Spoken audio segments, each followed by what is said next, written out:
ಓಂ ನಾರಾಯಣಂ ನಮಸ್ಕೃತ್ಯ ನರಂ ಚೈವ ನರೋತ್ತಮಂ ದೇವೀಂ ಸರಸ್ವತೀಂ ಚೈವ ತತೋ ಜಯಮುದೀರಯೇತ್.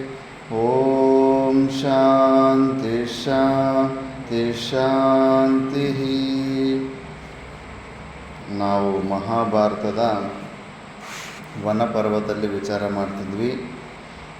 ಇದರಲ್ಲಿ ನಲದಮಂತಿಯರ ನಲೋಪಾಖ್ಯಾನವನ್ನು ನಾವು ವಿಚಾರ ಮಾಡ್ತಿದ್ವಿ. ಇವಾಗ ದಮಯಂತಿ ತನ್ನ ತಂದೆಯ ರಾಜ್ಯಕ್ಕೆ ಸೇರಿಕೊಂಡು ಅಲ್ಲಿ ಗೂಢಾಚಾರ್ಯರಿಗೆ ಕೆಲವೊಂದು ಯುಕ್ತಿಗಳನ್ನು ಹೇಳಿಕೊಟ್ಟು, ಹೀಗೆ ನೀವು ಕಿರ್ಚಾಡ್ಕೊತ ಸುತ್ತಾಡ್ತಾರೆ ಎಲ್ಲ ರಾಜ್ಯಗಳಲ್ಲಿ, ಯಾರು ಇದಕ್ಕೆ ಸ್ಪಂದಿಸ್ತಾರೋ ಅವನೇ ನಳಮಹಾರಾಜ ಆಗಿರ್ತಾನೆ.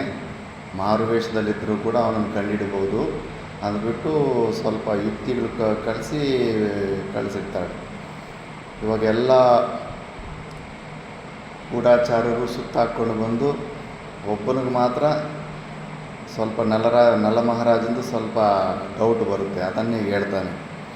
ಧರ್ಮರಾಜ, ಅನೇಕ ದಿನಗಳು ಕಳೆದವು. ಗೂಢಾಚಾರರು ಅನೇಕ ಕಡೆಗಳಲ್ಲಿ ಸಂಚರಿಸಿ ತಮ್ಮ ದೇಶಕ್ಕೆ ಹಿಂದಿರುಗಿದರು. ಅವರಲ್ಲಿ ಪರ್ಣಾದನೆಂಬ ಬ್ರಾಹ್ಮಣನು ಭೀಮರಾಜನ ಪುತ್ರಿಯಾದ ದಮಯಂತಿಯನ್ನು ಕಂಡು ತನ್ನ ಪ್ರವಾಸ ಕಾಲದಲ್ಲಿ ನಡೆದ ಒಂದು ಘಟನೆಯನ್ನು ವಿವರಿಸಿ ಹೇಳತೊಡಗಿದನು. ರಾಜಪುತ್ರಿ, ನಿನ್ನ ಅನುಜ್ಞೆಯನ್ನು ಮತ್ತು ಸಲಹೆಯನ್ನು ಪಡೆದ ನಾನು ಅನೇಕಾನೇಕ ಪಟ್ಟಣಗಳನ್ನು, ಊರುಗಳನ್ನು, ಹಳ್ಳಿಗಳನ್ನು ಸುತ್ತಾಡಿ ನಲನ ವಿಷಯವಾಗಿ ಯಾವುದೊಂದು ವಿಷಯವೂ ತಿಳಿಯದೆ ಕಟ್ಟ ಕಡೆಗೆ ಅಯೋಧ್ಯೆಗೆ ಹೋಗಿ ಅಲ್ಲಿನ ರಾಜನಾದ ಭಂಗಾಸುರ್ಯ ಅಂದರೆ ಋತುಪರ್ಣನ ಆಸ್ಥಾನಕ್ಕೆ ಹೋದೆನು. ನೀನು ಹೇಳಿದ ಮಾತುಗಳನ್ನು ಋತುಪರ್ಣನ ಮುಂದೆ ಹೇಳಿದೆನು. ಒಮ್ಮೆಯಲ್ಲ 4 ಬಾರಿ ಹೇಳಿದನು. 4 ಬಾರಿ ಹೇಳಿದರೂ ಋತುಪರ್ಣನಾಗಲಿ, ಅವನ ಸಭೆಯಲ್ಲಿದ್ದವರಾಗಲಿ, ಅವನ ಪರಿವಾರದವರಾಗಲಿ ಯಾವ ವಿಧವಾದ ಉತ್ತರವನ್ನು ಕೊಡಲಿಲ್ಲ. ಋತುಪರ್ಣನ ಅನುಜ್ಞೆಯನ್ನು ಪಡೆದು ನಾನು ಅರಮನೆಯಿಂದ ಹೊರಗೆ ಬರುತ್ತಿರುವಾಗ ಋತುಪರ್ಣನ ಅಶ್ವಶಾಲೆಯಲ್ಲಿ ಅಧ್ಯಕ್ಷನಾದ ಬಾಹುಕನೆಂಬುವವನು ಏಕಾಂತದಲ್ಲಿ ನನ್ನನ್ನು ಸಂಧಿಸಿ ನನ್ನೊಡನೆ ಮಾತನಾಡಿದನು. ಆ ಹಾವಿಗೆ ಸಹಾಯ ಮಾಡಿರ್ತಾರನ್ನ ಕಾಡಲ್ಲಿ, ಆ ಹಾವು ಕಚ್ಚಿಬಿಟ್ಟು ನಲಮಹಾರಾಜನ ವಿಕಾರ ರೂಪ ಕೊಟ್ಟುಬಿಟ್ಟಿರುತ್ತೆ. ಆ ವಿಕಾರ ರೂಪದಿಂದ ಇವಾಗ ಅವನನ್ನು ಯಾರು ಗುರುತಿಡಿಯೋದಕ್ಕಾಗೋದಿಲ್ಲ. ಅದಕ್ಕೆ ಹೆಸರು ಕೂಡ ಚೇಂಜ್ ಮಾಡಿ ಬಾಹುಕ ಅಂತ ಹೆಸರಿಟ್ಟಿರುತ್ತೆ. ಇವಾಗ ಈ ಮಾತುಗಳೆಲ್ಲ ಗೂಢಾಚಾರ ಅಂದ ತಕ್ಷಣ ಅವನೇ ರಿಯಾಕ್ಟ್ ಆಗಿದ್ದಾನೆ. ಆ ಬಾಹುಕನು ಋತುಪರ್ಣನ ಸಾರಥಿಯಾಗಿದ್ದಾನೆ. ಅವನು ಕುರೂಪಿಯು, ಮೋಟಾದ ಕೈಗಳುಳ್ಳವನು, ಅಶ್ವಶಾಸ್ತ್ರದಲ್ಲಿ ಮಹಾನಿಪುಣನೆನಿಸಿಕೊಂಡಿರುತ್ತಾನೆ. ಅತಿ ವೇಗವಾಗಿ ಕುದುರೆಗಳನ್ನು ಓಡಿಸುವ ವಿಶೇಷ ನೈಪುಣ್ಯವನ್ನು ಪಡೆದಿರುತ್ತಾನೆ. ಮೇಲಾಗಿ ಅವನು ಪಾಕಶಾಸ್ತ್ರದಲ್ಲಿಯೂ ಅದ್ವಿತೀಯನೆನಿಸಿದ್ದಾನೆ. ಅವನು ನನ್ನೊಡನೆ ಮಾತನಾಡಲು ಬಂದಾಗ ಅವನ ಕಣ್ಣುಗಳಲ್ಲಿ ನೀರು ತುಂಬಿತ್ತು. ಕ್ಷಣ ಕ್ಷಣಕ್ಕೂ ನಿಟ್ಟುಸಿರು ಬಿಡುತ್ತಿದ್ದನು. ಅವನು ಮೊದಲು ನನ್ನ ಯೋಗಕ್ಷೇಮವನ್ನು ವಿಚಾರಿಸಿ ಅನಂತರ ಹೀಗೆ ಹೇಳಿದನು. ಬ್ರಾಹ್ಮಣೋತ್ತಮರೇ, ನೀವು ಹೇಳಿದುದೆಲ್ಲವನ್ನೂ ನಾನೂ ಕೇಳಿದೆನು. ಈ ವಿಷಯದಲ್ಲಿ ನಾನೂ ಒಂದೆರಡು ಮಾತುಗಳನ್ನಾಡಲು ಇಚ್ಛಿಸುತ್ತೇನೆ. ಪತಿವ್ರತೆಯರಾದ ಸ್ತ್ರೀಯರು ಎಂತಹ ಕಠಿಣ ಪರಿಸ್ಥಿತಿಯಲ್ಲಿಯೂ ಕೂಡ ತಮ್ಮ ಪಾತಿವ್ರತ್ಯದ ಶಕ್ತಿಯಿಂದಲೇ ತಮ್ಮನ್ನು ತಾವೇ ರಕ್ಷಿಸಿಕೊಳ್ಳಲು ಸಮರ್ಥರಾಗುತ್ತಾರೆ ಮತ್ತು ಅಂತಹವರಿಗೆ ಸ್ವರ್ಗವು ಜಯಿಸಲ್ಪಡುತ್ತದೆ. ಉತ್ತಮ ಸ್ತ್ರೀಯರು ಪತಿಯಿಂದ ಪರಿತ್ಯಜಿಸಲ್ಪಟ್ಟರೂ ಪತಿಯ ವಿಷಯವಾಗಿ ಕೋಪಿಸಿಕೊಳ್ಳುವುದಿಲ್ಲ. ಪತಿವ್ರತೆಯರಾದ ಸ್ತ್ರೀಯರು ತಮ್ಮ ಪ್ರಾಣ ರಕ್ಷಣೆಗೆ ಸದಾಚಾರವೆಂಬ ವಜ್ರಕವಚವನ್ನು ಧರಿಸಿದವರಾಗಿರುತ್ತಾರೆ. ತನ್ನನ್ನು ಬಿಟ್ಟು ಹೋದ ಗಂಡನ ವಿಷಯದಲ್ಲಿಯೂ ಅವಳು ಖಂಡಿತವಾಗಿಯೂ ಕುಪಿತಲಾಗಕೂಡದು. ಏಕೆಂದರೆ ಕಿಂಕರ್ತವ್ಯತಾ ಮೂಢನಾದ ಪತಿಯು ವಿಷಮ ಪರಿಸ್ಥಿತಿಯಲ್ಲಿದ್ದನು, ರಾಜಭ್ರಷ್ಟನಾಗಿದ್ದನು. ಸುಖವೆಂಬುವುದೇ ಅವನಿಗಿರಲಿಲ್ಲ. ಆಹಾರಕ್ಕೆಂದು ಪಕ್ಷಿಗಳನ್ನು ಹಿಡಿಯಲು ಹೋಗಿ ಪಕ್ಷಿಗಳಿಂದ ವಂಚಿತನಾಗಿ ತನ್ನ ವಸ್ತ್ರವನ್ನು ಕಳೆದುಕೊಂಡು ಮನೋರೋಗ ಪೀಡಿತನಾದ ನಿರ್ಭಾಗ್ಯನೊಬ್ಬನ ಗಂಡನ ವಿಷಯದಲ್ಲಿ ಸಾಧ್ವಿಯಾದವಳು ಖಂಡಿತವಾಗಿಯೂ ಕುಪಿತಳಾಗಬಾರದು. ಗಂಡನು ರಾಜ್ಯಭ್ರಷ್ಟನಾಗಿರುವಾಗ, ಸಕಲೈಶ್ವರ್ಯಗಳನ್ನು ಕಳೆದುಕೊಂಡಿರುವಾಗ, ಹಸಿವು ಬಾಯಾರಿಕೆಗಳಿಂದ ಬಳಲಿ ಬೆಂಡಾಗಿರುವಾಗ, ವ್ಯಸನ ಸಾಗರದಲ್ಲಿ ಮುಳುಗಿರುವಾಗ ಆತನು ತನ್ನ ಹೆಂಡತಿಯ ವಿಷಯದಲ್ಲಿ ಒಳ್ಳೆಯದನ್ನೇ ಮಾಡಿರಲಿ ಅಥವಾ ಕೆಟ್ಟದ್ದನ್ನೇ ಮಾಡಿರಲಿ, ಸಾಧ್ವಿಯಾದ ಪತಿವ್ರತೆಯಾದ ಸ್ತ್ರೀಯು ಅಂತಹ ನಿರ್ಭಾಗ್ಯನ ವಿಷಯದಲ್ಲಿ ಖಂಡಿತವಾಗಿಯೂ ಕುಪಿತಳಾಗಬಾರದು. ಮಂಗಳಾಂಗಿಯೇ, ಬಾಹುಕನ ಆ ಮಾತುಗಳನ್ನು ಕೇಳಿ ನಾನು ಇದನ್ನು ನಿನಗೆ ತಿಳಿಸುವ ಸಲುವಾಗಿ ಒಡನೆಯೇ ನಮ್ಮ ದೇಶಕ್ಕೆ ಹಿಂದಿರುಗಿದೆನು. ನೀನಿನ್ನು ಯಥೋಚಿತವಾಗಿ ಕಾರ್ಯ ಮಾಡಬಹುದಾಗಿದೆ ಮತ್ತು ರಾಜನಿಗೂ ಯಥೋಚಿತವಾಗಿ ಈ ವಿಷಯವನ್ನು ತಿಳಿಸಬಹುದಾಗಿದೆ. ಅವನು ಹೆಂಡತಿಯನ್ನು ಬಿಟ್ಟು ಹೋಗಿದೆಯಲ್ಲ, ಇಂಥ ಹೇಡಿ ಕೆಲಸ ಯಾಕೆ ಮಾಡಿದೆಯಾ ಅಂತ ಇವೆಲ್ಲ ಪಾಠ ಮಾಡಿ ಕಳಿಸಿದ್ಲು ಗೂಢಾಚಾರ್ಯರಿಗೆ. ಚುಚ್ಚೋ ಮಾತು ಸ್ವಲ್ಪ ಅನ್ನಿ, ಇದೆಂಥ ನ್ಯಾಯ ಅವನಿಗೆ, ಗಂಡನಿಗಿದು ಸರಿನಾ, ಅಂಥ ಅವಸ್ಥೆಯಲ್ಲಿ ಬಿಟ್ಟು ಬರೋ ತಪ್ಪಲ್ಲ ಅಂತ. ಆದರೆ ಅವನಿಗೆ ಅರಿವಿದೆ ಪತಿವ್ರತ ಸ್ತ್ರೀ. ಆದ್ದರಿಂದ ಪತಿವ್ರತ ಸ್ತ್ರೀ ತನ್ನ ರಕ್ಷಣೆ, ಆ ಪತಿವ್ರತ ಧರ್ಮವೇ ರಕ್ಷಣೆ ಮಾಡುತ್ತೆ ಅನ್ನೋ ಧೈರ್ಯದಿಂದ ಬಿಟ್ಟು ಹೋಗಿರ್ತಾನೆ. ಇಲ್ಲ ಅಂದರೆ ಬಿಟ್ಟು ಹೋಗ್ತಿರ್ಲಿಲ್ಲ. ಆ ಧೈರ್ಯ ಇತ್ತು. ಮತ್ತು ತಾನು ಪಡೋ ಕಷ್ಟ ತನ್ನ ಹೆಂಡತಿ ಪಡಬಾರ್ದು. ಹೆಂಗಿದ್ದರೂ ತನ್ನ ಹೆಂಡತಿ ಸ್ವಲ್ಪ ದಿವಸ ಆದಮೇಲೆ ತನ್ನ ತಂದೆ ಮನೆಗೆ ಹಿಂಗೆ ವಾಪಸ್ ಹೋಗ್ತಾಳೆ. ಈಗ ಅಳಿಯನಿಗೆ ಅವಮಾನ ಅಲ್ಲ, ಮಾಮನ ಮನೆಯಲ್ಲಿ ಹೋಗಿ ಅಂಥ ಬದುಕೋದಕ್ಕೆ ಇಷ್ಟಪಡಲ್ಲ ಸ್ವಾಭಿಮಾನ ಇರೋನು. ಅದಕ್ಕೆ ಈ ಕಷ್ಟ ಒಬ್ಬನು ಮಾತ್ರ ಪಡಲಿ, ಆಕೆ ಪಡಬಾರ್ದನ್ನೋ ಉದ್ದೇಶದಿಂದ ಬಿಟ್ಟು ಹೋಗಿರ್ತಾನೆ ಅಷ್ಟೇ ಹೊರತು ದಯಾಹೀನನಾಗಿ ಬಿಟ್ಟು ಹೋಗಿರೋದಿಲ್ಲ. ಅದನ್ನೇ ರಿವರ್ಸಲ್ಲಿ ಈಗ ಅದು ಚುಚ್ಚುತ್ತಲ್ಲ. ಯಾವತ್ತೇ ಆಗಲಿ ಮಿಕ್ಕಿದವ್ರಿಗೆ ಆ ಮಾತಲ್ಲಿ ಹೇಳ್ತಿದ್ರೆ ಯಾರಿಗೂ ಅದು ಟಚ್ ಆಗಲಿಲ್ಲ. ಆ ಮಾತನ್ನು ಕೇಳಿ ನಲರಾಜನಿಗೆ ದುಃಖ, ಕಣ್ಣಲ್ಲಿ ನೀರು ಯಾಕೆ ಬಂತು? ಅಲ್ಲಿ ಮಮಭಾವ ಇದೆ. ಅದಕ್ಕೆ ಶಬ್ದಗಳು ಯಾವತ್ತೇ ಆಗಲಿ ಅವು ಯಾರಿಗೆ ರಿಯಾಕ್ಟ್ ಆಗ್ತಾವಂದರೆ, ನಮ್ಮಲ್ಲಿ ಜೀವಭಾವ ಇದ್ದಾಗ ಅವು ರಿಯಾಕ್ಟ್ ಆಗ್ತಾ ಇರ್ತವೆ. ಅಹಮಮ ಭಾವಗಳಿದ್ದಾಗಲೇ ಅವೆಲ್ಲ ರಿಯಾಕ್ಟ್ ಆಗೋದು. ಮಿಕ್ಕಿದವ್ರಿಗೆ ಆ ಮಾತುಗಳಿಗೆ ಸಂಬಂಧನೇ ಇಲ್ಲ. ಆದರೆ ಯಾರೂ ರಿಯಾಕ್ಟ್ ಆಗಲಿಲ್ಲ ಎಲ್ಲ ರಾಜ್ಯದಲ್ಲಿ. ಈಗ ಹೇಳ್ಬಿಟ್ಟು ಯುಧಿಷ್ಠಿರ ಪರ್ಣಾದನ ಮಾತುಗಳನ್ನು ಕೇಳಿದ ನಂತರ ದಮಯಂತಿಯು ಕಬಿನಿಗರೆಯುತ್ತಾ ತನ್ನ ತಾಯಿ ಇದ್ದೆಡೆಗೆ ಹೋಗಿ ಏಕಾಂತದಲ್ಲಿ ಅವಳೊಡನೆ ಹೇಳಿದಳು, ಅಮ್ಮ, ನನ್ನ ಉದ್ದೇಶವೇನೆಂಬುದು ನಮ್ಮ ತಂದೆಯಾದ ಭೀಮರಾಜನಿಗೆ ಖಂಡಿತವಾಗಿಯೂ ತಿಳಿಯಕೂಡದು. ಬ್ರಾಹ್ಮಣ ಶ್ರೇಷ್ಠನಾದ ಸುದೇವನನ್ನು ಕರೆಯಿಸಿ ಅವನನ್ನು ನಿನ್ನ ಸಮ್ಮುಖದಲ್ಲಿಯೇ ಒಂದು ಮಹತ್ವಪೂರಿತವಾದ ಕಾರ್ಯಕ್ಕೆ ನಿಯೋಜಿಸುತ್ತೇನೆ. ನೀನು ನನ್ನ ಶುಭಾಕಾಂಕ್ಷಿಣಿಯಾಗಿದ್ದರೆ ನನ್ನ ಉದ್ದೇಶವೇನೆಂಬುದು ರಾಜನಿಗೆ ತಿಳಿಯದ ರೀತಿಯಲ್ಲಿ ನನ್ನೊಡನೆ ಸಹಕರಿಸು. ಸುದೇವನು ಈ ಕೂಡಲೇ ನಲನನ್ನು ಇಲ್ಲಿಗೆ ಕರೆತರುವ ಸಲುವಾಗಿ ಅಯೋಧ್ಯೆಗೆ ಪ್ರಯಾಣ ಮಾಡಲಿ. ಯಾವ ಮಂಗಳ ಮುಹೂರ್ತದಲ್ಲಿ ವಿದರ್ಭ ದೇಶದಿಂದ ಹೊರಟ ಸುದೇವನು ನನ್ನನ್ನು ಹುಡುಕಿ ಕರೆತಂದ ನನ್ನ ಬಾಂಧವರೊಡನೆ ಸೇರುವಂತೆ ಮಾಡಿದನೋ, ಅದೇ ಮಂಗಳ ಮುಹೂರ್ತದಲ್ಲಿಯೇ ಹೊರಟು ನಲನನ್ನು ಅಯೋಧ್ಯದಿಂದ ಇವನು ಕರೆತರಲಿ. ದಮಯಂತಿಯು ತಾಯಿಯೊಡನೆ ಹೀಗೆ ಹೇಳಿ ತನ್ನ ನಿವಾಸದಲ್ಲಿ ವಿಶ್ರಾಂತಿಯನ್ನು ಪಡೆಯುತ್ತಿದ್ದ ಪರ್ಣಾದನಿಗೆ ಯಥೋಚಿತವಾದ ಬಹುಮಾನವನ್ನಿತ್ತು ಹೇಳಿದಳು, ಪೂಜ್ಯರೇ, ನೀವು ನನಗಾಗಿ ಬಹಳ ಶ್ರಮಿಸಿರುವಿರಿ. ನಳನು ಇಲ್ಲಿಗೆ ಆಗಮಿಸಿದ ನಂತರ ನಿಮಗೆ ಇನ್ನೂ ಹೆಚ್ಚಿನ ಬಹುಮಾನವನ್ನು ಕೊಡುತ್ತೇನೆ. ಬೇರೆ ಯಾರಿಂದಲೂ ಮಾಡಲಾಗದ ಕಾರ್ಯವನ್ನು ನೀವು ಮಾಡಿರುವಿರಿ. ನಿಶ್ಚಯವಾಗಿಯೂ ನಿಮ್ಮ ಸುವಾರ್ತೆಯಿಂದಾಗಿ ನಾನು ಪತಿಯೊಡನೆ ಬಹುಶೀಘ್ರವಾಗಿ ಸೇರುವೆನೆಂಬ ಭರವಸೆಯಿಂದಿರುತ್ತೇನೆ. ಹೀಗೆಂದು ಹೇಳಿದ ರಾಜಕುಮಾರಿಗೆ ಯಥೋಚಿತವಾದ ಉತ್ತರವನ್ನಿತ್ತು ಅವಳನ್ನು ಆಶೀರ್ವದಿಸಿ ತನ್ನ ಕಾರ್ಯವು ಫಲಿತವಾಯಿತೆಂಬ ಸಂತೋಷದಿಂದ ಪರ್ಣಾದನು ತನ್ನ ಮನೆಗೆ ಹಿಂದಿರುಗಿದನು.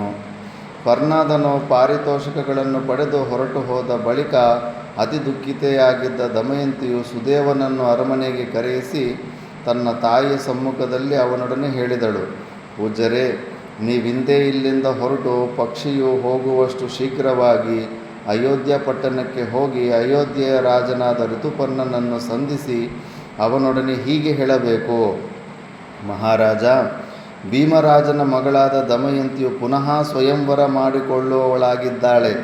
ಈ ಸ್ವಯಂವರ ವಾರ್ತೆಯನ್ನು ಕೇಳಿ ನಾನಾ ದೇಶಗಳಿಂದ ರಾಜರೂ ರಾಜಪುತ್ರರೂ ವಿದರ್ಭಕ್ಕೆ ಈಗಾಗಲೇ ಆಗಮಿಸುತ್ತಿದ್ದಾರೆ. ತಿಥಿ ಕಾಲ ಮುಹೂರ್ತಗಳ ಗಣನೆಯ ಪ್ರಕಾರ ಸ್ವಯಂವರ ಸಮಾರಂಭವು ನಾಳೆಯೇ ನಡೆಯುವುದಾಗಿದೆ. ನಿನಗೆ ನಾಳೆಯೊಳಗಾಗಿ ವಿದರ್ಭಕ್ಕೆ ಹೋಗುವ ಸಾಧ್ಯತೆ ಇದ್ದರೆ ಕಾಲವು ಸ್ವಲ್ಪವೂ ಅತಿಕ್ರಮಿಸದಂತೆ ಒಡನೆಯೇ ಪ್ರಯಾಣ ಮಾಡುವವನಾಗು. ನಾಳೆ ಬೆಳಗಾಯಿತೆಂದರೆ ಅವಳು ಬೇರೆಯ ಪತಿಯನ್ನು ವರಿಸುತ್ತಾಳೆ. ಮಹಾಪರಾಕ್ರಮಿಯಾದ ನಳನು ಜೀವಿಸಿರುವನೋ ಇಲ್ಲವೋ ಎಂಬ ವಾರ್ತೆಯು ಇದುವರೆಗೂ ತಿಳಿಯದಿರುವುದೇ ಅವಳ ಈ ನಿರ್ಧಾರಕ್ಕೆ ಕಾರಣವಾಗಿದೆ. ಹೀಗೆಂದು ಹೇಳಿರಿ. ಮತ್ತೆ ಒಂದು ಟ್ರಿಕ್ಕು. ಹಿಂಗಂದರೆ ಅವನು ಆಟೋಮೆಟಿಕ್ ಬಂದೇ ಬರ್ತಾನೆ. ದಮಯಂತಿಯ ಆ ಮಾತುಗಳನ್ನು ಕೇಳಿ ಸುದೇವನು ರಾಜಮಾತೆಯ ಅನುಮತಿಯನ್ನು ಪಡೆದು ಅತಿ ಶೀಘ್ರವಾಗಿ ಅಯೋಧ್ಯೆಗೆ ಹೋಗಿ ಸೇರಿದನು. ಅರಮನೆಯ ಸಭಾಂಗಣದಲ್ಲಿ ಸಿಂಹಾಸನಾರೂಢನಾಗಿದ್ದ ಋತುಪರ್ಣನನ್ನು ಸಂದರ್ಶಿಸಿ ದಮಯಂತಿಯ ಮಾತುಗಳನ್ನು ಯಥಾವತ್ತಾಗಿ ಋತುಪರ್ಣನಿಗೆ ನಿವೇದಿಸಿದನು. ಯುಧಿಷ್ಠಿರ, ಸುದೇವನ ಮಾತುಗಳನ್ನು ಕೇಳಿ ಋತುಪರ್ಣನು ಕ್ಷಣಕಾಲ ಯೋಚಿಸಿ ತಾನು ಒಂದೇ ದಿನದಲ್ಲಿ ವಿದರ್ಭಕ್ಕೆ ಹೋಗಬೇಕಾದರೆ ಅಶ್ವಶಾಸ್ತ್ರದಲ್ಲಿ ನಿಪುಣನಾದ ಬಾಹುಕನ ಸಹಾಯದಿಂದ ಮಾತ್ರವೇ ಸಾಧ್ಯವೆಂದು ನಿರ್ಧರಿಸಿದವನಾಗಿ ಬಾಹುಕನನ್ನು ಕರೆಯಿಸಿ ಅವನನ್ನು ಸುಮಧುರವಾದ ಮಾತುಗಳಿಂದ ಸಂತೈಸುತ್ತಾ ಹೇಳಿದನು. ಬಾಹುಕ, ನೀನು ಒಪ್ಪಿ ಒಂದೇ ದಿನದ ಅವಧಿಯಲ್ಲಿ ಒಯ್ಯುವೆಯಾದರೆ ನಾಳೆಯೇ ನಡೆಯಲಿರುವ ದಮಯಂತಿಯ ಸ್ವಯಂವರಕ್ಕಾಗಿ ವಿದರ್ಭ ದೇಶಕ್ಕೆ ನಾನು ಹೋಗಲಿಚ್ಛಿಸಿದ್ದೇನೆ. ಇನ್ನು ಒಳ್ಳೆ ಬೆಂಕಿ ಹಚ್ಕೊಂಡಿರ್ತಾನೆ. ಋತುಪರ್ಣನ ಮಾತುಗಳನ್ನು ಕೇಳಿದೊಡನೆ ನಳನ ಹೃದಯಕ್ಕೆ ಶೂಲದಿಂದ ಇರಿದಂತಾಯಿತು. ಬಹುವಾಗಿ ಸಂಕಟಪಟ್ಟನು. ಸಂಕಟವೆಂಬ ಕಿಚ್ಚಿನಿಂದ ಬೆಂದು ಹೋದನು. ಆದರೆ ತನ್ನ ದುಃಖವನ್ನು ಹೊರಗೆ ಹೇಳುವಂತಿರಲಿಲ್ಲ. ತನ್ನೊಳಗೆ ಅನುಭವಿಸಬೇಕು. ಇದು ಇನ್ನೂ ಹೆಚ್ಚಿನ ತಾಪವನ್ನುಂಟು ಮಾಡುತ್ತದೆ. ಏಕೆಂದರೆ ಮನುಷ್ಯನು ತನಗೊದಗಿದ ಕಷ್ಟವನ್ನು ಮತ್ತೊಬ್ಬರಲ್ಲಿ ಹೇಳಿಕೊಂಡು ತನ್ನ ಮನಸ್ಸಿನ ಆತಂಕವನ್ನು ಕಡಿಮೆ ಮಾಡಿಕೊಳ್ಳಲು ಯತ್ನಿಸುತ್ತಾನೆ. ಅದು ಹೆಚ್ಚು ಕಷ್ಟಗಳಿದ್ದಾಗ ಒಬ್ಬರ ಹತ್ರ ಹೇಳಿಕೊಂಡ್ರೆ ಸ್ವಲ್ಪ ಸಮಾಧಾನ ಇರುತ್ತೆ. ವಾಸ್ತವವಾಗಿಯೂ ತನ್ನ ಕಷ್ಟವನ್ನು ಇತರರೊಡನೆ ಹೇಳಿಕೊಳ್ಳುವುದರಿಂದ ಹೃದಯದ ಭಾರವು ಕಡಿಮೆಯಾದಂತಾಗುತ್ತದೆ. ಆದರೆ ನಳನಿಗೆ ತನ್ನ ದುಃಖವನ್ನು ಇತರರಲ್ಲಿ ಹೇಳಿಕೊಳ್ಳುವ ಅದೃಷ್ಟವೂ ಇರಲಿಲ್ಲ. ಇನ್ನೂ ಹೆಚ್ಚು ಟೆನ್ಷನ್ ಆಗುತ್ತೆ. ಯಾರ ಹತ್ರನೂ ಹೇಳ್ಕೊಳ್ಳೋಕ್ಕಾಗೋದಿಲ್ಲ ದುಃಖ ಅಂದರೆ ಇನ್ನೂ ಹೆಚ್ಚು ತಲೆ ಕೆಡಿಸುತ್ತೆ ಅದು. ತನ್ನ ಹೃದಯದ ದುಃಖವನ್ನು ಹೃದಯದಲ್ಲಿಯೇ ಅಡಗಿಸಿಕೊಂಡು ಒಮ್ಮೆ ದೀರ್ಘವಾಗಿ ನಿಟ್ಟುಸಿರು ಬಿಟ್ಟು ಹೀಗೆ ಯೋಚಿಸಿದನು. ದಮಯಂತಿಗೆ ಪುನಃ ಸ್ವಯಂವರವೇ ಇರಬಹುದು, ಏಕಾಗಬಾರದು. ದುಃಖವೆಂಬ ಸಾಗರದಲ್ಲಿ ಮುಳುಗಿ ಹೋಗಿರುವ ಅವಳು ದಿಕ್ಕು ಕಾಣದೆ ಹತಾಶಲಾಗಿ ಪುನರ್ವಿವಾಹಕ್ಕೂ ನಿರ್ಧರಿಸಿಬಿಟ್ಟಿರಬಹುದು. ಅಥವಾ ಹಾಗಿರಲಾರದು. ನನ್ನನ್ನು ಪಡೆಯುವ ಸಲುವಾಗಿ ದೇವತೆಗಳನ್ನು ತಿರಸ್ಕರಿಸಿದ ಆ ಸಾಧ್ವಿಯು ಪುನರ್ವಿವಾಹಕ್ಕೆ ನಿಶ್ಚಯಿಸಿರಲಾರಳು. ಈ ವಿನೂತನವಾದ ಯೋಜನೆಯನ್ನು ನನಗಾಗಿಯೇ ಕಲ್ಪಿಸಿರಬಹುದೇ? ನನ್ನನ್ನು ಕರೆಯಿಸಿಕೊಳ್ಳುವ ಸಲುವಾಗಿಯೇ ಹೀಗೆ ಮಾಡಿರಬಹುದೇ? ಒಂದು ವೇಳೆ ಅವಳು ತನ್ನ ಪುನರ್ವಿವಾಹವನ್ನೇ ನಿಶ್ಚಯಿಸುವುದಾದರೆ ಅವಳ ಈ ನಿಶ್ಚಯವು ಬಹಳ ಕ್ರೂರವಾದದ್ದೆಂದೇ ಹೇಳಬೇಕಾಗಿದೆ. ತಪಸ್ವಿನಿಯಾದ ಪತಿವ್ರತೆಯಾದ ಸಾಧ್ವಿಯಾದ ಅವಳು ಪಾಪಬುದ್ಧಿಯುಳ್ಳ ಅಲ್ಪನಾದ ನನ್ನಿಂದ ವಂಚಿತಲಾದದ್ದೇನೋ ನಿಜ. ಪ್ರಪಂಚದಲ್ಲಿ ಸ್ತ್ರೀಯರು ಚಂಚಲ ಸ್ವಭಾವದವರು. ಅವರ ಮನಸ್ಸೆಂಬ ಪಕ್ಷಿಯು ಒಂದು ಕಡೆಯಿಂದ ಮತ್ತೊಂದು ಕಡೆಗೆ ಹಾರುತ್ತಲೇ ಇರುತ್ತದೆ. ಹೆಚ್ಚು ಹಂಗೆ ಇರುತ್ತೆ, ಬಟ್ ಎಲ್ಲರೂ ಹಂಗಿರಲ್ಲ. ಅವರ ಮನಸ್ಸಿನ ಇಂಗಿತವನ್ನು ಯಾರಿಂದಲೂ ತಿಳಿಯಲು ಸಾಧ್ಯವಾಗುವುದಿಲ್ಲ. ಇದೂ ಅಲ್ಲದೆ ದಮಯಂತಿಯ ವಿಷಯದಲ್ಲಿ ನಾನು ಮಹಾ ಅಪರಾಧವನ್ನೇ ಮಾಡಿರುವೆನು. ಘೋರಾರಣ್ಯದಲ್ಲಿ ಅವಳನ್ನು ಏಕಾಕಿನಿಯನ್ನಾಗಿ ಬಿಟ್ಟು ಹೊರಟು ಬಂದೆನು. ನಾವಿಬ್ಬರೂ ಬೇರೆಯಾಗಿ ಬಹಳ ದಿನಗಳೇ ಕಳೆದು ಹೋಗಿರುವುದರಿಂದ ದಮಯಂತಿಯು ನನ್ನ ಮೇಲಿಟ್ಟಿದ್ದ ಪ್ರೇಮವು ಬಹುಶಃ ಲುಪ್ತವಾಗಿಯೇ ಹೋಗಿರಬಹುದು. ಆದುದರಿಂದಲೇ ಪುನರ್ವಿವಾಹ ಮಾಡಿಕೊಳ್ಳಲು ನಿಶ್ಚಯಿಸಿರಬಹುದು. ಇಲ್ಲ, ಹೀಗೆ ನಿಶ್ಚಯಿಸಲಾರಲೆಂದು ನನಗೆ ಮತ್ತೊಮ್ಮೆ ಭಾಸವಾಗುತ್ತದೆ. ಏಕೆಂದರೆ ಸೂಕ್ಷ್ಮವಾದ ನಡುವಿನಿಂದ ಕೂಡಿರುವ ಅವಳು ನನ್ನನ್ನು ಬಹಳ ದಿನಗಳಿಂದ ಕಾಣದೆ ನಿರಾಶಲಾಗಿರಬಹುದು. ಆದರೆ ಪುನಃ ಸ್ವಯಂವರವನ್ನು ಮಾಡಿಕೊಳ್ಳುವ ನಿರ್ಧಾರ ಮಾಡಿರಲಾರಳು. ಮೇಲಾಗಿ ಅವಳು ಪುತ್ರವತಿಯಾಗಿದ್ದಾಳೆ. ನನ್ನಿಂದಲೇ 2 ಮಕ್ಕಳನ್ನು ಪಡೆದಿರುತ್ತಾಳೆ. ಮಕ್ಕಳೊಡನೆಯೇ ಇರುತ್ತಾಳೆ. ಇದರ ಸತ್ಯಾಸತ್ಯತೆಗಳನ್ನು ಅಲ್ಲಿಗೆ ಹೋಗಿ ಪ್ರತ್ಯಕ್ಷವಾಗಿಯೇ ನೋಡಿ ನಿಶ್ಚಯಿಸುತ್ತೇನೆ. ಈಗ ನಾನು ಋತುಪರ್ಣನ ಇಚ್ಛಾನುಸಾರವಾಗಿ ನಡೆದು ಅವನ ಆಶಯವನ್ನು ಪೂರೈಸುತ್ತೇನೆ. ನನಗಾಗಿಯೂ ಈ ಕಾರ್ಯವನ್ನು ಮಾಡುತ್ತೇನೆ. ನನ್ನ ಮನಸ್ಸಿನ ದುಗುಡವನ್ನು ಪರಿಹಾರ ಮಾಡಿಕೊಳ್ಳುತ್ತೇನೆ.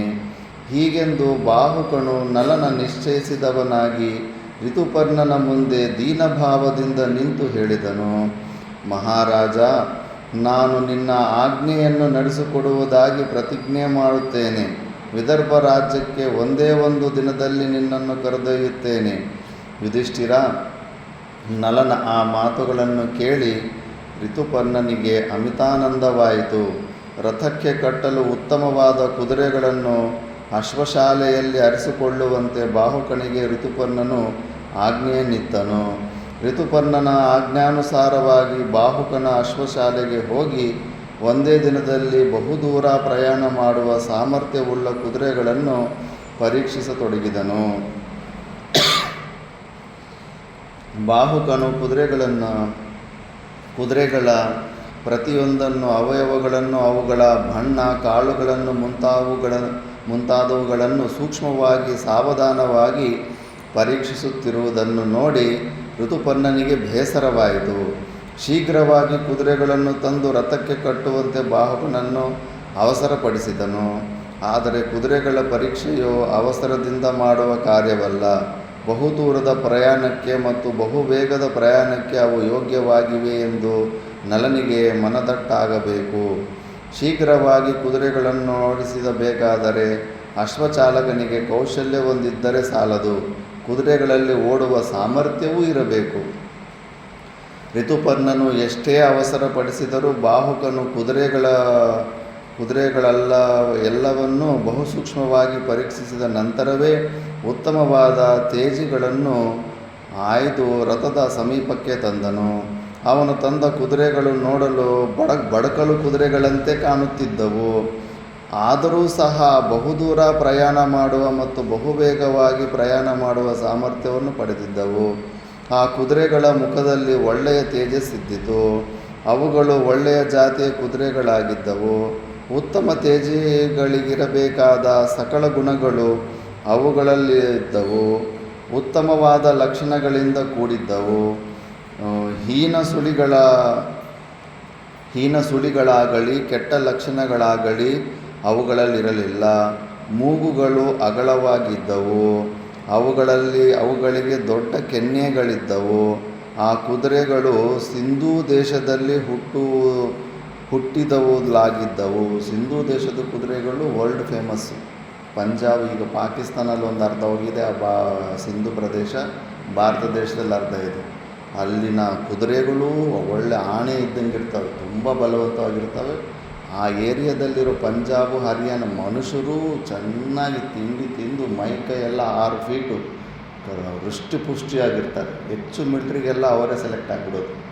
ಆ ಪ್ರದೇಶದ ಏನೋ ಗೊತ್ತಿಲ್ಲ, ಎಲ್ಲ ಮನುಷ್ಯರು ಗಟ್ಟಿಯಾಗಿರ್ತಾರೆ, ಹಸುಗಳು, ಕುದುರೆಗಳು ಎಲ್ಲ ಗಟ್ಟಿಯಾಗಿರ್ತವೆ. ಆ ಕುದುರೆಗಳು ಸಿಂಧು ದೇಶದಲ್ಲಿ ಹುಟ್ಟಿದ್ದುದವಳಾದವು. ಗಾಳಿಯ ವೇಗದಂತೆ ಬಹುವೇಗವಾಗಿ ಹೋಗಲು ಸಮರ್ಥವಾಗಿದ್ದವು. ಕೃಶಗಳಾಗಿದ್ದ ಆ ಕುದುರೆಗಳನ್ನು ಕಂಡು ಋತುಪರ್ಣನಿಗೆ ಸ್ವಲ್ಪ ಕೋಪವೇ ಬಂದಿತು. ಋತುಪರ್ಣನು ಬಾಹುಕನನ್ನು ಕೇಳಿದನು, ಈ ಕುದುರೆಗಳಿಂದ ನೀನೇನು ಮಾಡಲು ಇಚ್ಛಿಸಿರುವೆ? ನಮ್ಮನ್ನು ಮೋಸಗೊಳಿಸುವುದು ಸರಿಯಲ್ಲ.